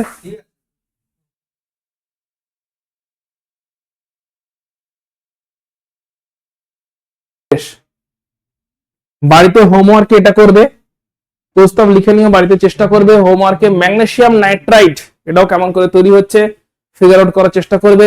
প্রত্যেকের কনফিগারেশনটা আমি তোমাকে শুধু ক্লু হিসাবে দিয়ে দিচ্ছি। ম্যাগনেসিয়ামের কনফিগারেশন হচ্ছে 1s2 2s2 2p6 3s2। এর ভ্যালেন্সিয়াল থেকে দুটোই বর্জন করতে চাইবে। নাইট্রোজেনের কনফিগারেশনও দিয়ে দিচ্ছি 1s2 2s2 2p3। এ তার ভ্যালেন্সিয়ালে 3টে গ্রহণ করতে চাইবে। তাহলে এ চায় দুটো বর্জন করতে, এ চায় 3টে গ্রহণ করতে। এবারে তোমার হিসেব ক্লিয়ার করবে। এ দুটো বর্জন করতে চায় তাহলেই এর অক্টেট চলে আসবে, আর ও 3টে গ্রহণ করতে চায় তাহলেই এরও অক্টেট চলে আসবে। ও সেটা দুটো কটা ম্যাগনেসিয়াম এসছে? ফর্মুলা দেখ, কটা ম্যাগনেসিয়াম? ফর্মুলাতে ম্যাগনেসিয়াম কটা? এক একটা ম্যাগনেসিয়াম কটা করে ইলেকট্রন বর্জন করে? তাহলে 3টে ম্যাগনেসিয়াম কটা ইলেকট্রন বর্জন করবে? কটা বর্জন করবে? 6টা বর্জন করেছে। নাইট্রোজেন কটা? একটা নাইট্রোজেন কটা গ্রহণ করে? তাহলে দুটো নাইট্রোজেন কটা গ্রহণ করবে? 6টা বর্জন 6টা গ্রহণ, কিন্তু প্রত্যেকে সমান সমান করেনি। 3টে নাইট্রোজেন দুটো করে 6টা, আর 3টে ম্যাগনেসিয়াম দুটো করে 6টা, আর দুটো নাইট্রোজেন 3টে করে 6টা। এইভাবে ইলেকট্রন বর্জন আর ইলেকট্রন গ্রহণের হিসেব মিলেছে। বর্জিত হয়েছে মোট 6টাই, কিন্তু একটা ম্যাগনেসিয়ামই 6টা বর্জন করেনি, একটা দুটো করে মোট 6টা বর্জন করেছে। গৃহীত হয়েছে 6টাই, কিন্তু একটা নাইট্রোজেনই 6টা নেয়নি। দুটো নাইট্রোজেন 3টে করে 6টা নিয়েছে, 6টা বর্জন করেছে। তাহলে সেই পুরো হিসেবটা করে নেক্সট ক্লাসে আমাকে টোটাল ড্রয়িং করে আমাকে দেখাচ্ছ ম্যাগনেসিয়াম নাইট্রাইট কেমন করে তৈরি হয়েছে। ক্লিয়ার কিনা বলো? চলে আসছি তড়িৎযোজ্যতার গণনা বা ইলেকট্রোভ্যালেন্সি ক্যালকুলেশন। তড়িৎযোজ্যতা মানে হচ্ছে ইলেকট্রোভ্যালেন্সি। যদি মেটাল হয়, ধাতু হয়, তাহলে কেমন করে বুঝবো ইলেকট্রোভ্যালেন্সি কত? ধাতু, ধাতুর জন্য ইলেকট্রোভ্যালেন্সি হচ্ছে নাম্বার অফ লস্ট ইলেকট্রন, বর্জিত ইলেকট্রন সংখ্যা। যতগুলো ইলেকট্রন বর্জন করবে ওটাই ওর ভ্যালেন্সি। তাহলে ক্যালসিয়াম কত ইলেকট্রন বর্জন করেছে? ক্যালসিয়াম কত ইলেকট্রন বর্জন করেছে? সোডিয়াম কত বর্জন করেছিল? তাহলে সোডিয়ামের ভ্যালেন্সি +1। ক্লোরিন কটা, আচ্ছা ধাতুর জন্য প্রথমে বলছি, ক্যালসিয়াম কটা বর্জন করেছিল? 2টো, তাই ক্যালসিয়ামের ভ্যালেন্সি +2। ম্যাগনেসিয়াম কটা বর্জন করছে? বল 6টা।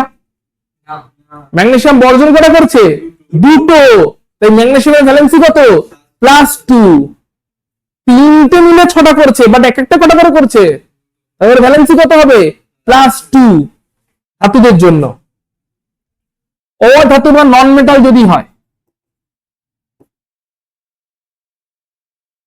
এদের জন্য হচ্ছে কতগুলো ইলেকট্রন নিল, নাম্বার অফ গেইনড ইলেকট্রন, গৃহীত ইলেকট্রন সংখ্যা, কতগুলো করে ইলেকট্রন নিল সেই সংখ্যাটাকে বলছি আমরা অধাতু।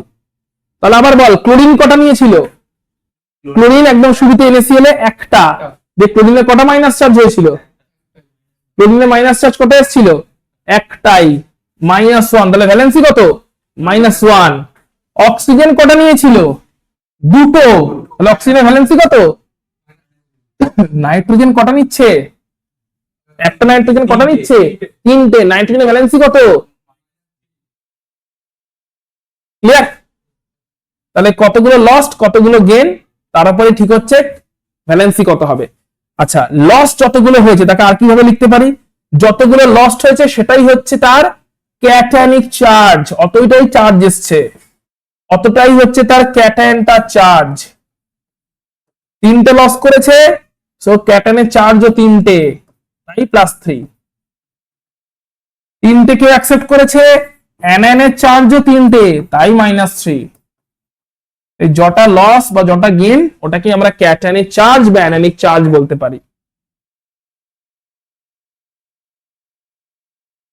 ক্যাটায়নিক চার্জ বা অ্যানায়নিক চার্জ বলতে পারি যতগুলো গেইন করেছে বা যতগুলো লস করেছে সেই সংখ্যাটাকে। ক্লিয়ার কেমন করে হয়েছে?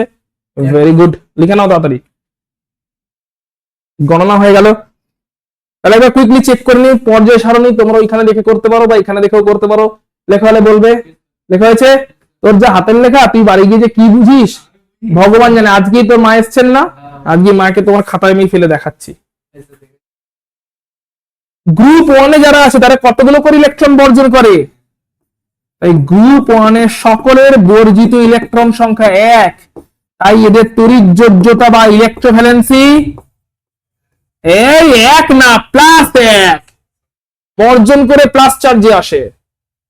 বর্জিত ইলেকট্রন কত? প্রত্যেকে কটা করে ইলেকট্রন বর্জন করে, কেউ অক্টেট পাওয়ার জন্য, কেউ ডুপ্লেট পাওয়ার জন্য। কিন্তু অক্টেট ডুপ্লেট যাই পাক না কেন, প্রত্যেক ইলেকট্রন বর্জন করে কটা করে? একটা করে। তাই ইলেকট্রোভ্যালেন্সি কত? ইলেকট্রন বর্জন হলে প্লাস চার্জ আসে, তাই +1। গ্রুপ 2 তে যারা আছে তারা কতগুলো করে ইলেকট্রন বর্জন করে? তারা ইলেকট্রন 2টো করে বর্জন করে, তাই তাদের ইলেকট্রোভ্যালেন্সি কত বা তড়িৎযোগ্যতা কত? লিখে রেখে দে। গ্রুপ 1 বলে লিখে রাখ অন্তত, এত এক্সাম্পল না লিখিস। গ্রুপ 1 এটুকু তো লিখে রাখ। গ্রুপ 1 এ বর্জিত ইলেকট্রন বা লস ইলেকট্রন একটা, তাই ইলেকট্রোভ্যালেন্সি +1। গ্রুপ 2 মেটাল, বর্জিত ইলেকট্রন বা লস্ট ইলেকট্রন 2টো, তাই ইলেকট্রোভ্যালেন্সি +2। তাহলে গ্রুপ 3 তে কি হবে বল? গ্রুপ 3 কটা বর্জন করে? +3, লিখে ভালো। সব এগুলো বর্জন কেস। ইলেকট্রোভ্যালেন্সি বা তড়িৎযোগ্যতা। বাকিগুলো কি আছে পিরিয়ড 2 আর পিরিয়ড 3 তে? 13 ওই যে আছে তো।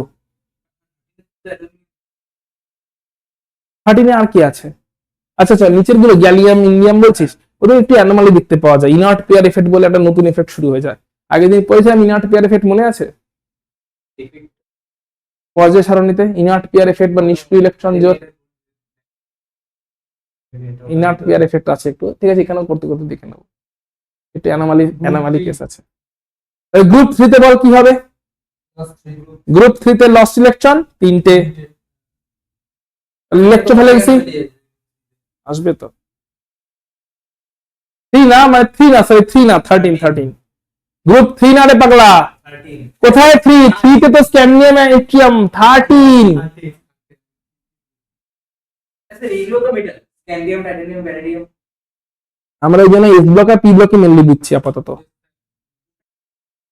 হচ্ছে না পরে হ্যাঁ +3 হচ্ছে, ওখানে ভ্যারিয়েবল ভ্যালেন্সি আসবে, যেমন আয়রন ও মানে অনেক +2 ও করতে পারে +3 ও করতে পারে, ফিক্স নয় না ওদের, তাই ওদেরকে এখানে রাখছি না, ওদের গ্রুপ দেখে বলা যাবে না ওটা, এটা যারা গ্রুপ দেখে বলা যাবে তাদের কথা বলছি। তাহলে গ্রুপে বল, গ্রুপ 13 এ কতগুলো ইলেকট্রন লস করলো, গ্রুপ 13 ইলেকট্রন লস কতগুলো করলো, 3টি ইলেকট্রন লস করলো, 3টি ইলেকট্রন লস করলে মানে ইলেকট্রোভ্যালেন্সি কত +3। আচ্ছা এবার বল এরা লস করেছে না গেইন করেছে, তাহলে এখানে হচ্ছে গেইনড ইলেকট্রন, গৃহীত ইলেকট্রন কটা 3টে, তাহলে তড়িৎযোজ্যতা কত -3, ভেরি গুড, গ্রুপ 15 -3।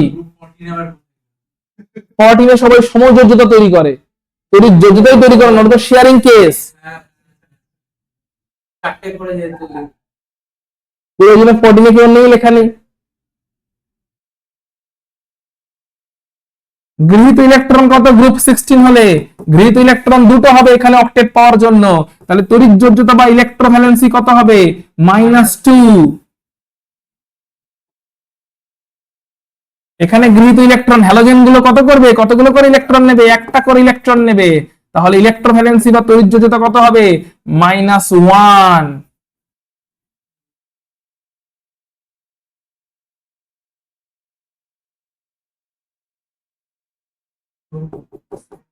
বলো ক্লিয়ার, মাথায় ঢুকেছে পুরোটা? আচ্ছা এইখানে কয়েকটা ইনফরমেশন দিচ্ছে স্টেপ বাই স্টেপ, ইনফরমেশন এগুলো দেখে নাও। প্রথমে তাহলে মেটালটা কি করে, কুইকলি বল, মেটালটা প্রথম স্টেপে কি করে, স্টেপ 1 লস করে। ইলেকট্রন লস করার জন্য মেটাল ইলেকট্রন লস করলো, দিয়ে ক্যাটায়ন তৈরি করলো, হ্যাঁ কি না, ইলেকট্রন লস করব, ইলেকট্রনও লস করলো, ইলেকট্রন লস করতে গেলে এনার্জি দিতে হবে না এনার্জি বেরোবে, ইলেকট্রনকে তাড়াতে হবে, এনার্জি লাগবে ইলেকট্রনকে তাড়ানোর জন্য যে এনার্জি লাগে তাকে কি বলে, আয়োনাইজেশন এনার্জি। তাহলে ইলেকট্রনটা লস করাতে গেলে কেমন এনার্জি লাগবে, ক্লিয়ার, ইলেকট্রন লস করানোর জন্য কোন এনার্জি লাগছে, তাহলে মেটালটার আয়োনাইজেশন এনার্জি বেশি হলে ভালো না কম হলে ভালো, কম কম অল্প এনার্জিতেই যদি ইলেকট্রন বেরিয়ে যায় সেটা ভালো কিনা, তাহলে মেটাল এদিকে দেখাও, মেটাল ইলেকট্রন লস করে, লস করার জন্য যে এনার্জি তাকে বলি আয়োনাইজেশন এনার্জি। বলে এটা সাপ্লাই করতে হয় না এটা বেরোয়, সাপ্লাই করলে সেই রিয়াকশনকে আমরা তাপদাহী বলি না তাপগ্রাহী বলি, এন্ডোথার্মিক এক্সোথার্মিক, এনার্জি সাপ্লাই করা হচ্ছে এন্ডোথার্মিক, তাপদাহী, তোকে আমি এনার্জি দিলাম তুই গরম হলি, তাপদাহী তুই তাপ ছাড়লি, আমি মানেটা স্যার মিনিংটা ঠিক বুঝি। তাপদাহী তাপগ্রাহী, স্যার গ্রাহী মানে তো নেওয়া, আর দায়ী মানে, দেওয়া, তাহলে আমি তোকে এনার্জি দিলাম তুই ইলেকট্রন ছেড়ে দিলি, তুই কি করলি, নিয়ে ছাড়া তুই কি করলি সেটা, তাপগ্রাহী বললাম। ক্লিয়ার, এনার্জি সাপ্লাই করা হচ্ছে মানে তাপগ্রাহী বা এন্ডোথার্মিক। এই ছোট ছোট প্রসেস গুলো মনে রাখতে হবে, তাপগ্রাহী প্রক্রিয়া বা এন্ডোথার্মিক রিয়াকশন, এন্ডোথার্মিক স্টেপ, এই স্টেপটা হলো এন্ডোথার্মিক, কারণ এখানে হিট নিচ্ছে, মেটাল ইলেকট্রন লস করছে, লস করার জন্য যে এনার্জি লাগবে সেই এনার্জিটাকে আমরা বলছি আয়োনাইজেশন এনার্জি, মেটাল ওই এনার্জিটা নিচ্ছে, মেটাল ইলেকট্রন লস করছে, মেটাল ইলেকট্রন লস করার জন্য যে এনার্জি লাগবে সেই এনার্জিটাকে বলা হচ্ছে আয়োনাইজেশন এনার্জি, মেটাল ওই এনার্জিটা নিচ্ছে, নেওয়া মানে হচ্ছে এনার্জি নেওয়া মানে হচ্ছে এন্ডোথার্মিক বা তাপগ্রাহী। তাহলে প্রথম স্টেপটা হয়েছে তাপগ্রাহী, ক্লিয়ার, প্রথম স্টেপটা হয়েছে তাপগ্রাহী এবং তার ফলে মেটালটা ক্যাটায়ন তৈরি করেছে, মাথায় ঢুকেছে প্রথম স্টেপ। পরের স্টেপটাই যাচ্ছি, দাঁড়াতে পারবো না পায়ে ব্যথা আছে, পরের স্টেপে তাহলে তোরাই বল কি হবে, ধরলাম একটা নন মেটাল আছে,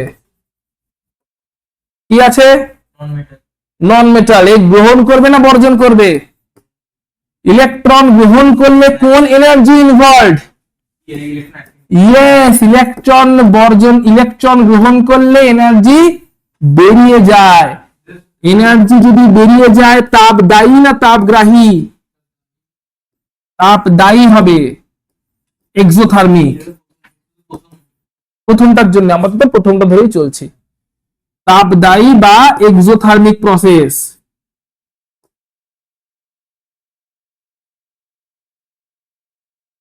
কারণ এনার্জি বেরিয়ে যাচ্ছে, ইলেকট্রন গ্রহণ হয়েছে, ইলেকট্রন গ্রহণ হওয়াটাকেই বলা হয় ইলেকট্রন আসক্তি বা ইলেকট্রন অ্যাফিনিটি। ইলেকট্রন আসক্তি বা ইলেকট্রন অ্যাফিনিটি, এবং ইলেকট্রন গ্রহণ হয়েছে বলে শক্তি বেরিয়ে গেছে, এনার্জি বেরিয়ে গেছে। এনার্জি বেরিয়ে গেলে সেই প্রসেসকে, সেই স্টেপকে আমরা বলি তাপদায়ী বা এক্সোথার্মিক। ইলেকট্রন গ্রহণ হওয়ার জন্য অ্যানায়ন তৈরি হয়ে গেছে। Second step clear? Second step অব্দি ক্লিয়ার কিনা বলবি, থার্ড স্টেপে যাব, ফাইনাল স্টেপ। বল এবার থার্ড স্টেপটার কি এক্সপেকটেশন, কি হবে বল। ক্যাটায়ন তৈরি হয়েছে, অ্যানায়ন তৈরি হয়েছে, থার্ড স্টেপে কি হবে? এই অ্যাট্রাকশনের মাধ্যমে কেলাসটা তৈরি হবে। কেলাস মানে পুরো একটা সলিড স্ট্রাকচার, ফ্রেমটা তৈরি হবে, পুরো একটা সলিড ফ্রেম তৈরি হবে। এই ফ্রেমটাকে কি বলে? কেলাস, যেখানে অ্যাট্রাকশনটা হবে, কেলাস বা ক্রিস্টাল। ঠিক আছে, ক্লিয়ার হয়েছে? তাহলে ভালো করে দেখবি, ভালো করে এবার দেখবি, বল ক্যাটায়ন নিজের মতন তৈরি হয়েছিল, হ্যাঁ কি না? নিজের মতন তৈরি হয়ে আছে। অ্যানায়নও নিজের মতন তৈরি হয়ে আছে, ইয়েস অর নো? নিজের মতন তৈরি হয়ে আছে। এবারে আমরা কি বলছি, এর মধ্যে অ্যাট্রাকশন হলো, তাই তো? এই অ্যাট্রাকশন যখন হয়, কেন এবার অ্যাট্রাকশনটা ভালো করে বুঝবি, যে আমরা তো বলছি প্রকৃতির নিয়ম অ্যাট্রাকশন হবে, এসব বলছি, তাই না? বিপরীত চার্জ অ্যাট্রাকশন করে, বিপরীত চার্জ কেন অ্যাট্রাকশন করে? নিয়ম বলে কি জানো? সবার পিছনে একটা করে কেন আছে, কাউন্ট তো থাকবে। তো কেন বলো, কেন বিপরীত চার্জ আকর্ষণ করে? কেন এই ফোর্সটা আসে? বিপরীত চার্জ যদি আকর্ষণ করে, তাহলে দুজনে মিলে যখন একসাথে কম্বাইন হয়, তখন আরো এনার্জি বেরিয়ে যায়, আর এনার্জি বেরিয়ে গেলে সুস্থিতি আরো বাড়ে, তাই আকর্ষণ করে বিপরীত চার্জ, আরো বেরিয়ে যায় যখন ওরা কেলাসের ফর্মে চলে আসে। কারণ সুস্থিতি বাড়ে ওতে, কারণ সুস্থিতি বাড়ছে, কারণ অপোজিট চার্জ গুলোর মধ্যে ইলেকট্রন, তোমার যে কোনো পদার্থের নিস্তড়িত থাকতে পারার প্রবণতা সব থেকে বেশি। একটি নিস্তড়িত, একটি নিস্তড়িত নিজেরা নিস্তড়িত আর হতে পারবে? তাই এখন যুক্ত হয়ে পুরোটাকে নিস্তড়িত বানানোর চেষ্টা করছে, যুক্ত হওয়ার জন্য কেলাস তৈরি করছে। কেলাস যখনই তৈরি করছে, তখন ওরা যুক্ত হচ্ছে, যুক্ত হলে নিস্তড়িত হচ্ছে, নিস্তড়িত হলে সুস্থিতি বাড়ছে, তাই আরো এনার্জি বেরিয়ে যাচ্ছে। কারণ হচ্ছে স্টেবিলিটি হলে এনার্জি কমে। আচ্ছা আচ্ছা, যখন তুই ঘুমাস, তো স্টেবিলিটি বেশি না কম? তখন তোর বডিতে এনার্জি বেশি লাগছে না কম লাগছে? যখন তুই জগিং করছিস, তো স্টেবিলিটি বেশি না কম? বেশিক্ষণ তো করতে পারবি না, তখন তো এনার্জি বেশি লাগছে না কম লাগছে? ক্লিয়ার? স্টেবিলিটি বাড়লে এনার্জি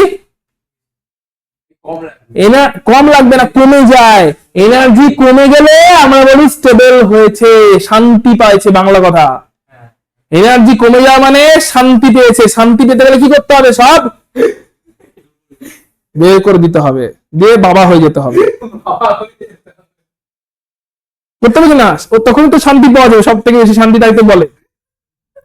পাওয়া যাবে কিনা আমি জানি না, বাট বলে কি, যে সমস্ত কিছু বের করে দাও, যা আছে সব ত্যাগ করে দাও, সব মোহ মায়া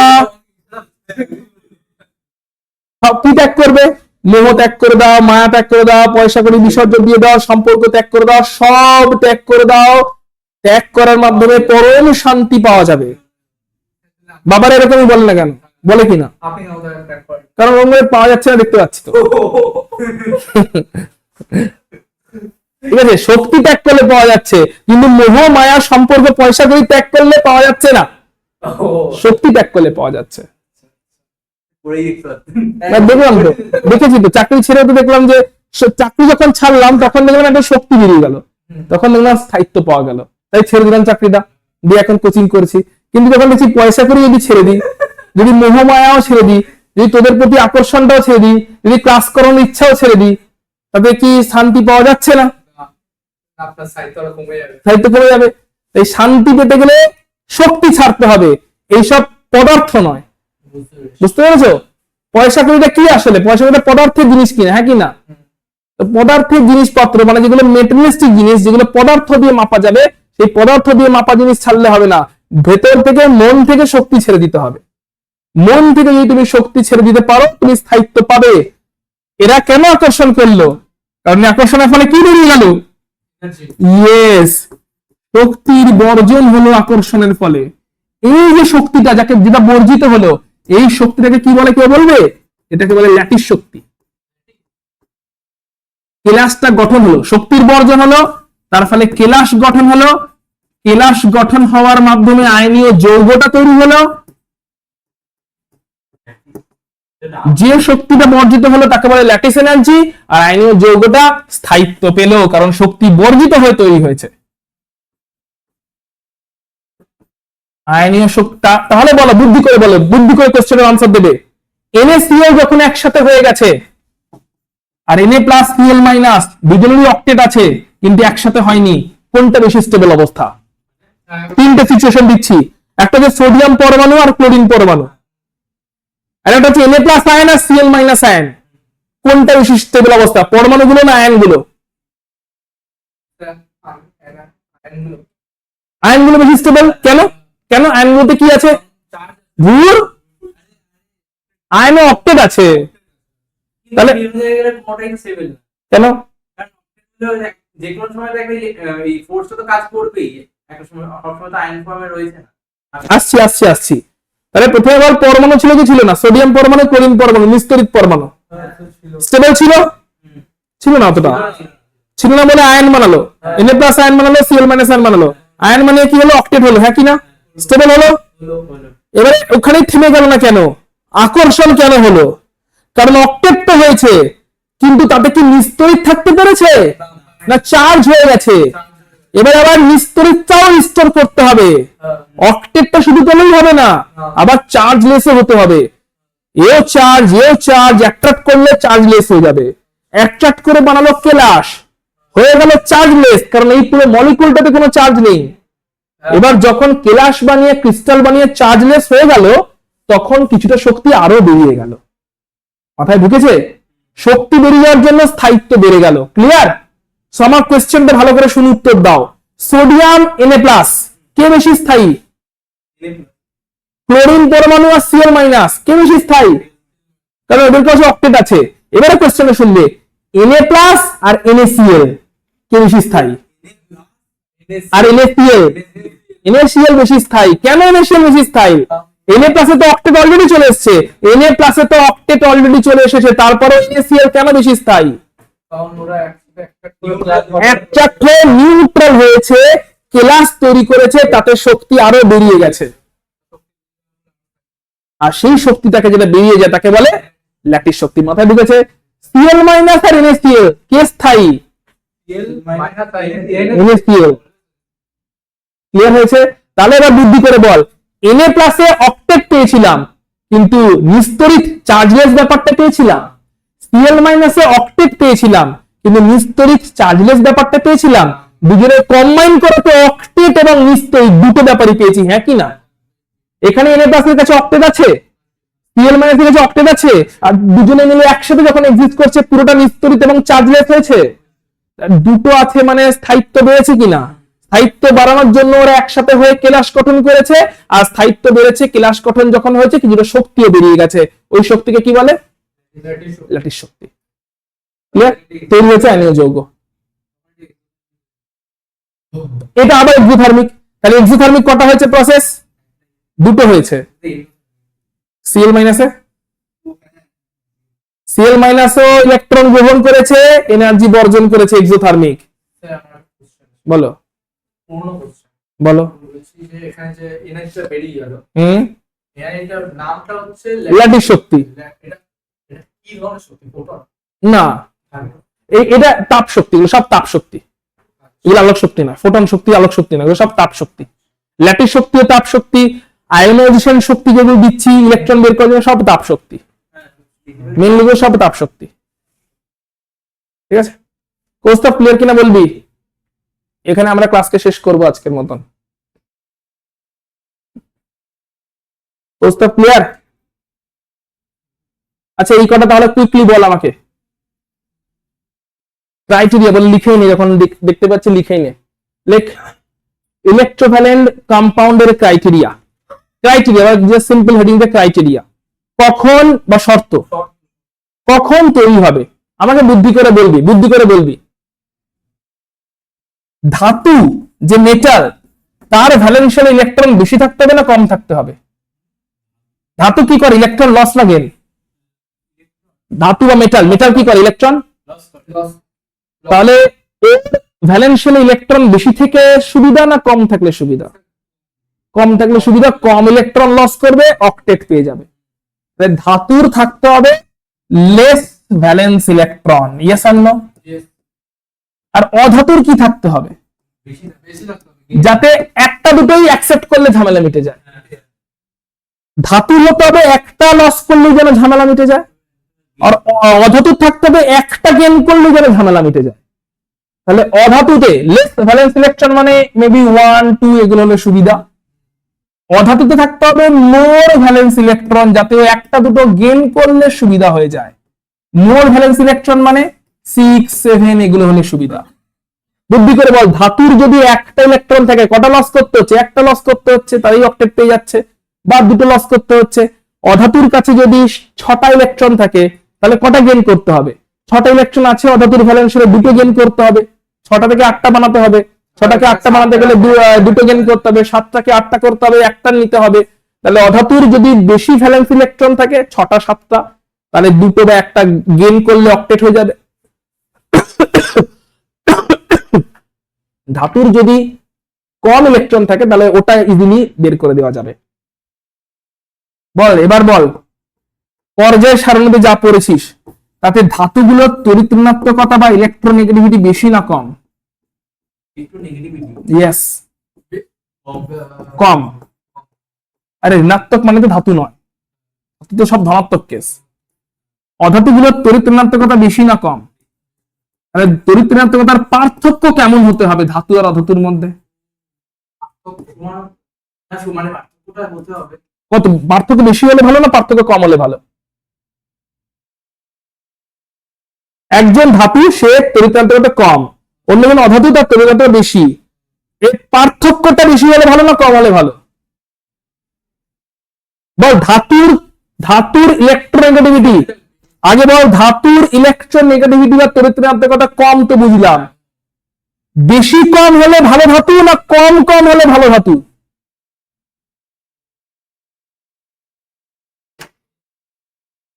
ধাতুর ইলেকট্রোনেগেটিভিটি কম, ইলেকট্রোনেগেটিভিটি ধাতুর বেশি কম হয় তাহলে ভালো ধাতু, না কম কম হয় তাহলে ভালো ধাতু?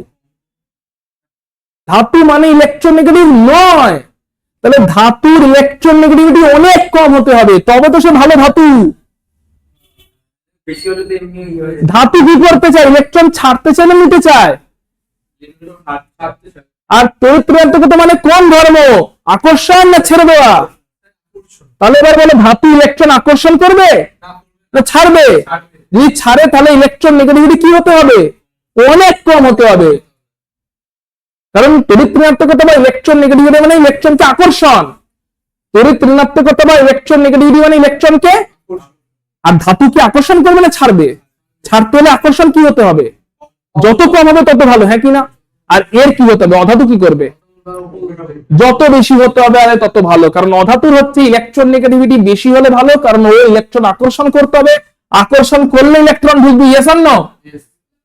তাহলে ইলেকট্রনকে আকর্ষণ করতে হবে কাকে? বল বুদ্ধি করে, কে ইলেকট্রন আকর্ষণ করবে? ইলেকট্রন আকর্ষণ করবে কে? আর ইলেকট্রন আকর্ষণ করবে না কে? এবার তুই আমাকে বল এদের তড়িৎ ঋণাত্মকতার পার্থক্য কেমন হতে হবে? একজনের তড়িৎ ঋণাত্মকতা হতে হচ্ছে অনেক কম যাতে সে একদম আকর্ষণ না করে, আর অন্যজনের তড়িৎ ঋণাত্মকতা হতে হচ্ছে অনেক বেশি যাতে সে প্রচুর আকর্ষণ করে। পার্থক্য কেমন? পার্থক্যটা বেশি না কম? বেশি হতে হবে। একজনের তড়িৎ ঋণাত্মকতা বা ইলেকট্রোনেগেটিভিটি অনেক কম হতে হবে যাতে সে একদম আকর্ষণ না করে, যাতে ছাড়তে পারে। আর অন্যজনের তড়িৎ ঋণাত্মকতা বা ইলেকট্রোনেগেটিভিটি বেশি হতে হবে যাতে সে প্রচুর আকর্ষণ করে আর নিতে পারে। তাহলে পার্থক্য কি হতে হবে? বেশি হতে হবে। তাহলে অত ভালো তৈরি হবে না, এটা হলে এগুলো ভালো শর্ত বলছি, সেটা ডিপেন্ড করছে মাঝামাঝি কি কোনটা বলছিস তার উপরে। কিন্তু কথা হচ্ছে পার্থক্য বেশি হলে ভালো, এর মানে কি সবারই বেশি না, যার যত বেশি সেখানে তত বেশি ভালো। মাথায় ঢুকেছে? আবার বল তাহলে ধাতুরা তড়িৎ ঋণাত্মক না তড়িৎ ধনাত্মক? এতক্ষণ বলে তড়িৎ ঋণাত্মক। ইলেকট্রোপজিটিভ। কম ধাতুদের তাহলে তড়িৎ-ঋণাত্মকতা কম। যাতে ইলেকট্রন আকর্ষণ না করে, কারণ তড়িৎ-ঋণাত্মকতা মানে কি ইলেকট্রন আকর্ষণ করবে, তাহলে ইলেকট্রন নেগেটিভিটি মানে ইলেকট্রন আকর্ষণ করবে। ধাতুদের কি ইলেকট্রন আকর্ষণ হবে না হবে না? তাহলে ওদের ইলেকট্রন নেগেটিভিটি বা তড়িৎ-ঋণাত্মকতা বেশি না কম? কম। ইয়েস। এবার এই যে এখানে ক্লাসে বসে যারা বুঝছো না, বাড়ি থেকে যদি রিডিংটা পড়ছো না, বইটা পড়ছো না, মাথা থেকে আউট হয়ে যাবে, হতেই হবে। ক্লাসে সব বুঝিয়ে পাঠানোর পরও বাড়ি থেকে রিডিং লাইন বাই লাইন পড়তে না পারার জন্য এই সিচুয়েশন তোমার আজকে দাঁড়িয়েছে। ক্লাসে কি তুমি বুঝে যাচ্ছ না? স্যার বুঝেছি। সবকিছু হ্যাঁ কষ্ট করে কোনটা সোজা হয়, বুঝে তো সবই যাচ্ছ, কিন্তু বাড়ি গিয়ে সেটা ম্যানিফেস্টেশন কোথায়? মাথা থেকে বেরিয়ে যাবেই। তড়িৎ-ঋণাত্মকতা কেমন? অধাতুদের জন্য আকর্ষণ বেশি, আকর্ষণ বেশি মানে তড়িৎ-ঋণাত্মকতা বেশি হতে হবে। একজনের বেশি হতে হবে, একজনের কম হতে হবে, মানে পার্থক্যটা বেশি হতে হবে। তাহলে তাহলে বল, বুদ্ধি করে বল, একটা নিচে সোডিয়াম আর ক্লোরিন, সোডিয়াম আর ক্লোরিন। একটা নিচে ক্যালসিয়াম আর অক্সিজেন, কোথায় পার্থক্য বেশি? সোডিয়াম আর ক্লোরিন। Calcium oxygen. দেখ আবার দেখ, সোডিয়াম একদম বাঁ দিকে, হ্যাঁ কি না? হ্যাঁ। তড়িৎ-ঋণাত্মকতা ওখানে সব থেকে কম। ক্লোরিন একদম ডান দিকে, হ্যাঁ, ডান দিকে। তড়িৎ-ঋণাত্মকতা সব থেকে বেশি। তার পার্থক্য সব থেকে বেশি কোথায়? NaCl কেসে। ক্যালসিয়াম 2 নম্বরে, হ্যাঁ। অক্সিজেনের বাঁ দিক থেকে 3 নম্বরে, কাছাকাছি। পার্থক্য কমে যাচ্ছে। মাথায় ঢুকেছে? না, আরে উপরে ঠিক আছে ক্যালসিয়াম সালফাইড নিয়ে না চোর, ঠিক আছে ম্যাগনেসিয়াম সালফাইড নিয়ে MgS, NaCl আর MgS একই পিরিয়ড রেখেছি তোর জন্য, NaCl বেশি হবে। ক্লিয়ার?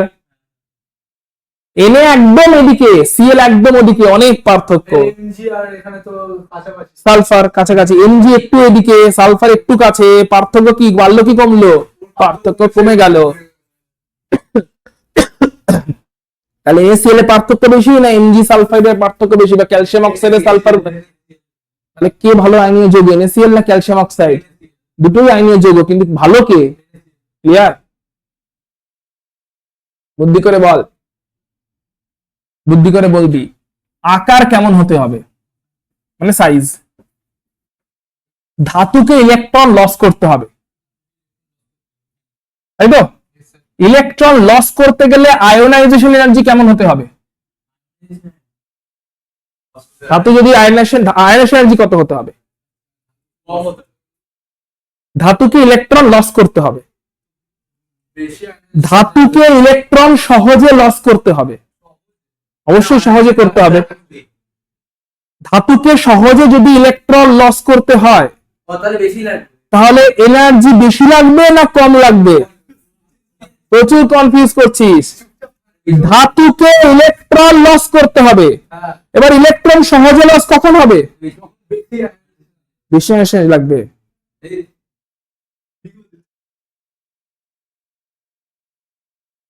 সহজে তখনই লস করবে যখন এনার্জি মানে লাগবে। তুই ইলেকট্রন ধর, আমি ধাতুর নিউক্লিয়াস, তুই ইলেকট্রন, বাইরে থেকে কাউকে আসতে হবে, তোকে বের করতে হবে। তাহলে তাকে বেশি এনার্জি দিলে তোকে বেরোতে সুবিধা না কম এনার্জি দিলে বেরোতে সুবিধে? বেশি এনার্জি দিলে। আচ্ছা আচ্ছা ধরলাম তোকে বেশি এনার্জি, তোকে বের করতে বেশি এনার্জি লাগবে, তুই ইজিলি বেরোচ্ছিস? না, ডিফিকাল্টি। না ইজিলি বেরোচ্ছিস? না, না। যদি ইজিলি না বেরোস, তুই ধাতু, আমি ধাতুর কথা বলছি। ধাতু মানে তোকে ইজিলি বেরোতে হবে কি হবে না? তুমি ঠিকই বলেছিলা। কোথায় ঠিক বলছিলি? তো তুই ওর কথা যাচ্ছিস কেন? আবার বল, ধাতুকে ইলেকট্রন কি করতে হবে? ধাতুকে ইলেকট্রন, এবার ইলেকট্রনকে বের করে দিতে হবে। ইলেকট্রনকে বের করতে গেলে কখন সুবিধা? অল্প এনার্জি দিলে ইলেকট্রন বেরিয়ে গেলে সুবিধা না বেশি এনার্জি দিলে ইলেকট্রন বেরিয়ে গেলে সুবিধে? তাহলে আয়োনাইজেশন এনার্জি কি হতে হবে? নিজেও ইলেকট্রন ছাড়তে চায়। তাহলে অল্প এনার্জি দিলে যদি বেরিয়ে যায় তাহলে সুবিধা কিনা ধাতুটার? সুবিধা। ইলেকট্রনটা বেরিয়ে যাবে, ধাতু অষ্টক পাবে, ফুর্তি করবে, হ্যাঁ কি না? ক্লিয়ার? এবার বল, অল্প এনার্জি দিলে ইলেকট্রন বেরিয়ে গেল, তাহলে আয়োনাইজেশন এনার্জি কেমন হতে হবে ধাতুটার? কম হতে। ক্লিয়ার? তাহলে এখানে যদি লিখি, তাহলে ধাতুর ক্রাইটেরিয়া হচ্ছে লো আয়োনাইজেশন এনার্জি। ক্লিয়ার? এবারে বলবি আয়নেশন এনার্জি যদি কম হয় তাহলে ওই ধাতুর সাইজ কেমন হতে হবে? আয়নেশন এনার্জি কম, অল্প এনার্জিতে ইলেকট্রন বেরোবে, তাহলে ধাতুর সাইজ কেমন হতে হবে? যেখানে অল্প এনার্জিতে ইলেকট্রন বেরোবে। বড় হতো। ইয়েস, হাই সাইজ, বড় সাইজ, দূরের ইলেকট্রনে অতটা হোল নেই, আকর্ষণ নেই, অল্প এনার্জিতে বেরিয়ে যাবে। ধাতুর কেস শুনে নাও, ধাতু যত বড় সাইজ হবে তত হচ্ছে তোমার দূরে আছে ইলেকট্রন, অল্প এনার্জি নেবে, বেরিয়ে যাবে। তত ধাতুটা ইলেকট্রন তাড়াতাড়ি বের করতে পারবে, ক্যাটায়ন তৈরি করতে পারবে, অষ্টক তৈরি করতে পারবে, অক্টেট পেলেও স্টেবিলিটি আসবে। ক্লিয়ার ধাতুর কেস? তাহলে ধাতুর সাইজ কেমন হতে হবে আর আয়নের সাইজ কেমন হতে হবে? Very good. আর অধাতুর কি হতে হবে তাহলে? উল্টোটা হতে হবে, অধাতুর সাইজ যতটা ছোট হবে তত ভালো। আর ওর ইলেকট্রন আয়নেশন এনার্জি বলবো না, ইলেকট্রন অ্যাফিনিটি। ইয়েস, কারণ ও তো গেইন করবে না। তাহলে অধাতুর ইলেকট্রন অ্যাফিনিটি হাই হতে হবে। অধাতুর ইলেকট্রন অ্যাফিনিটি বা ইলেকট্রন গেইন করবে এটা হাই হতে হবে। ধাতুর আয়নেশন এনার্জি লো হতে হবে। তার জন্য ধাতুর সাইজটা বড় হতে হবে, অধাতুর সাইজ ছোট হতে হবে। এগুলো হলে ভালো আয়নিক কম্পাউন্ড তৈরি হবে। এগুলো না হলে কি হবে না? ততও হবে, কিন্তু এগুলো হলে ভালো আয়নিক কম্পাউন্ড তৈরি হবে। এই ভালো বলতে সেটা মানে আয়নিক নেচারটা ভালো হবে, সেখানে ক্যাটায়ন স্পষ্ট থাকবে, অ্যানায়ন স্পষ্ট থাকবে। জলীয় দ্রবণে ক্যাটায়ন অ্যানায়ন স্পষ্ট ভাবে আবার আয়নিত হতে পারবে। জলীয় দ্রবণে ইজিলি ডিজলভ হতে পারবে, যে ক্যাটায়ন এবং অ্যানায়ন স্পষ্ট ভাবে আবার আয়নিত হতে পারবে। মানে স্পষ্ট একদম যে এটা ক্যাটায়ন এটা অ্যানায়ন স্পষ্ট থাকবে। আয়নিক আয়নিক কম্পাউন্ডের যা যা চরিত্র সেই সমস্ত চরিত্রগুলো স্পষ্ট থাকবে। আয়নিক কম্পাউন্ডের একটা ইম্পর্টেন্ট চরিত্র হচ্ছে ওদের মেল্টিং পয়েন্ট, বয়লিং পয়েন্ট, স্ফুটনাঙ্ক, গলনাঙ্ক অনেক বেশি হয়, এদের বেশি হবে। ঠিক আছে, যেমন জিঙ্ক বল ধাতু কি অধাতু? ধাতু। অক্সিজেন বল ধাতু কি অধাতু? অধাতু। জিঙ্ক অক্সাইড আইনীয় যৌগ কি? আইনীয় যৌগ নয়, আইনীয় যৌগ, কিন্তু অতটা ভালো আইনীয় যৌগ নয়। কেন? কারণ হচ্ছে ওর মেল্টিং পয়েন্ট অনেক কম, তাই ওরা ভালো আইনীয় যৌগের ক্যারেক্টার শো করতে পারছে না। মাথায় ঢুকেছে? জিঙ্কের মেটালিক প্রপার্টি কমই এমনিতে। বল পুরো ক্লিয়ার কিনা? কি কি শর্ত পূরণ হলে আইনীয় যৌগ তৈরি হবে? ক্লিয়ার? লাস্ট কোয়েশ্চেন, যে ল্যাটিস শক্তিটার পরিমাণ বেশি হতে হবে না কম হতে হবে? ল্যাটিস শক্তি বেরিয়ে গেলে সুস্থিতি পাওয়া যায়, এটুকু বলে দিয়েছি আমরা। বেশি হতো। একদম বেশি হতে হবে। ল্যাটিস শক্তি যত বেশি হবে তত সুস্থিতি বেশি হবে। লিখে নিও। আসনটা কি আছে? ওকে ছেড়ে দাও, ওটা আগেরটা একই রকম, ওটা you can skip that. Lattice শক্তি যত বেশি হবে তত সুস্থিতি পাওয়া যাবে।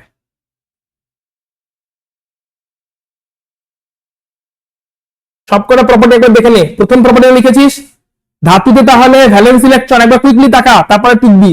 ধাতুতে ভ্যালেন্স ইলেকট্রন বেশি হতে হবে না কম হতে হবে? ভ্যালেন্স ইলেকট্রন কম, যাতে অল্প ইলেকট্রনই বেরিয়ে যায়। অধাতুর ভ্যালেন্স ইলেকট্রন বেশি, যাতে অল্প ইলেকট্রন নিতে পারে।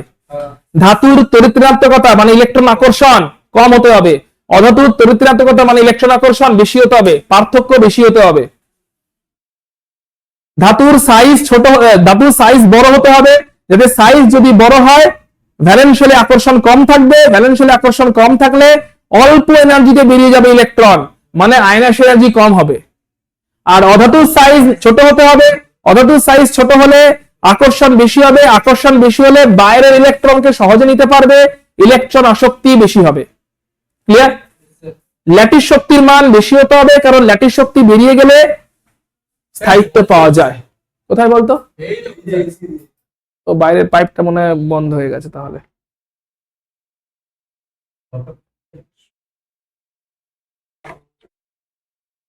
হ্যারির শক্তি যত বেশি হবে তত আয়নীয় যৌগ ভালো হবে। ল্যাটিস শক্তি হাই তো বেটার আয়নিক যৌগ। কৌস্তব ক্লিয়ার কিনা বলবি?